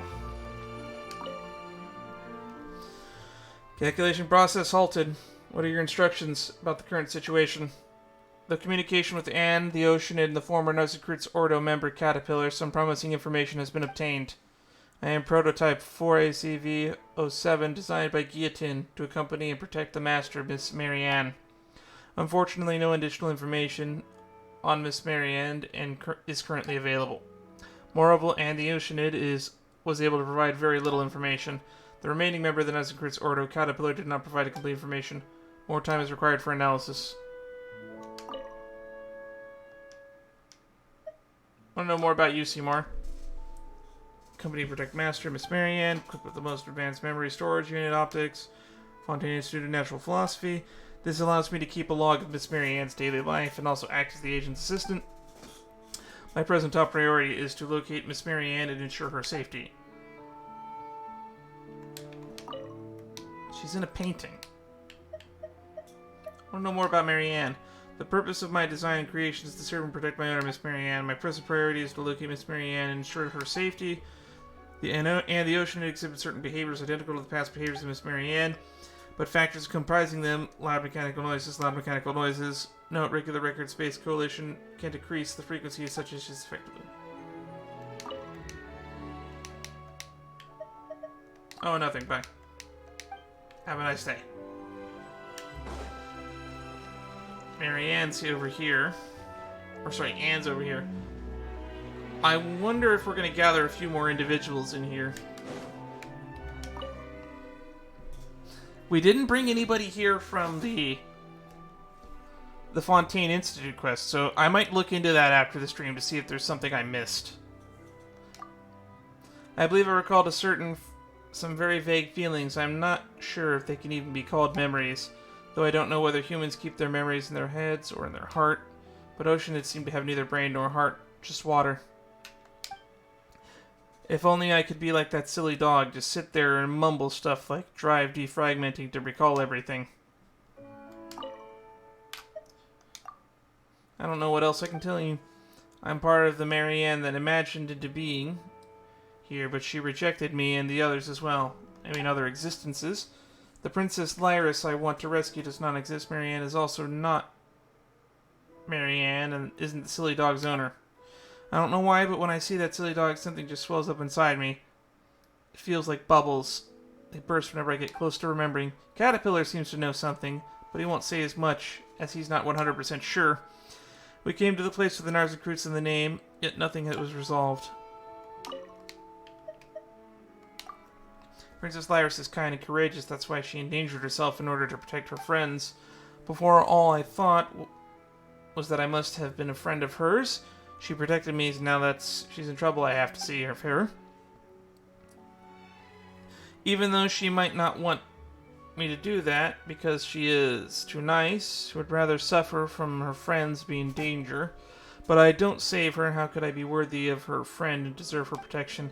Memories, they're hazy, whirlpools of water, emotions and desires, and on the other hand, they feel so real, despite me realizing she's just a character in a story now.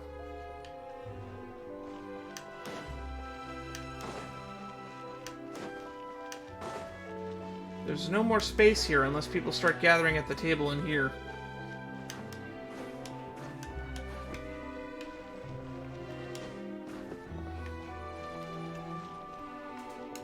But yeah, that's it for now.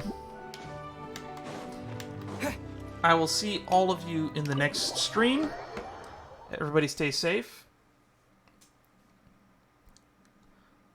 Next time, Ryosley character story. And maybe some more stuff on my checklist. We did the unfinished comedy.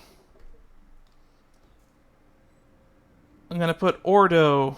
On my checklist. And Marcoddle Station. So, I'll look into this off-stream to see if there's anything I'm missing here. And we'll probably cover it at the beginning of the next stream. If you're watching this on YouTube, a lot of this has been cut out. And hopefully it's shorter than 3 hours, though we're at 3 hours and 42 minutes right now, so I doubt that.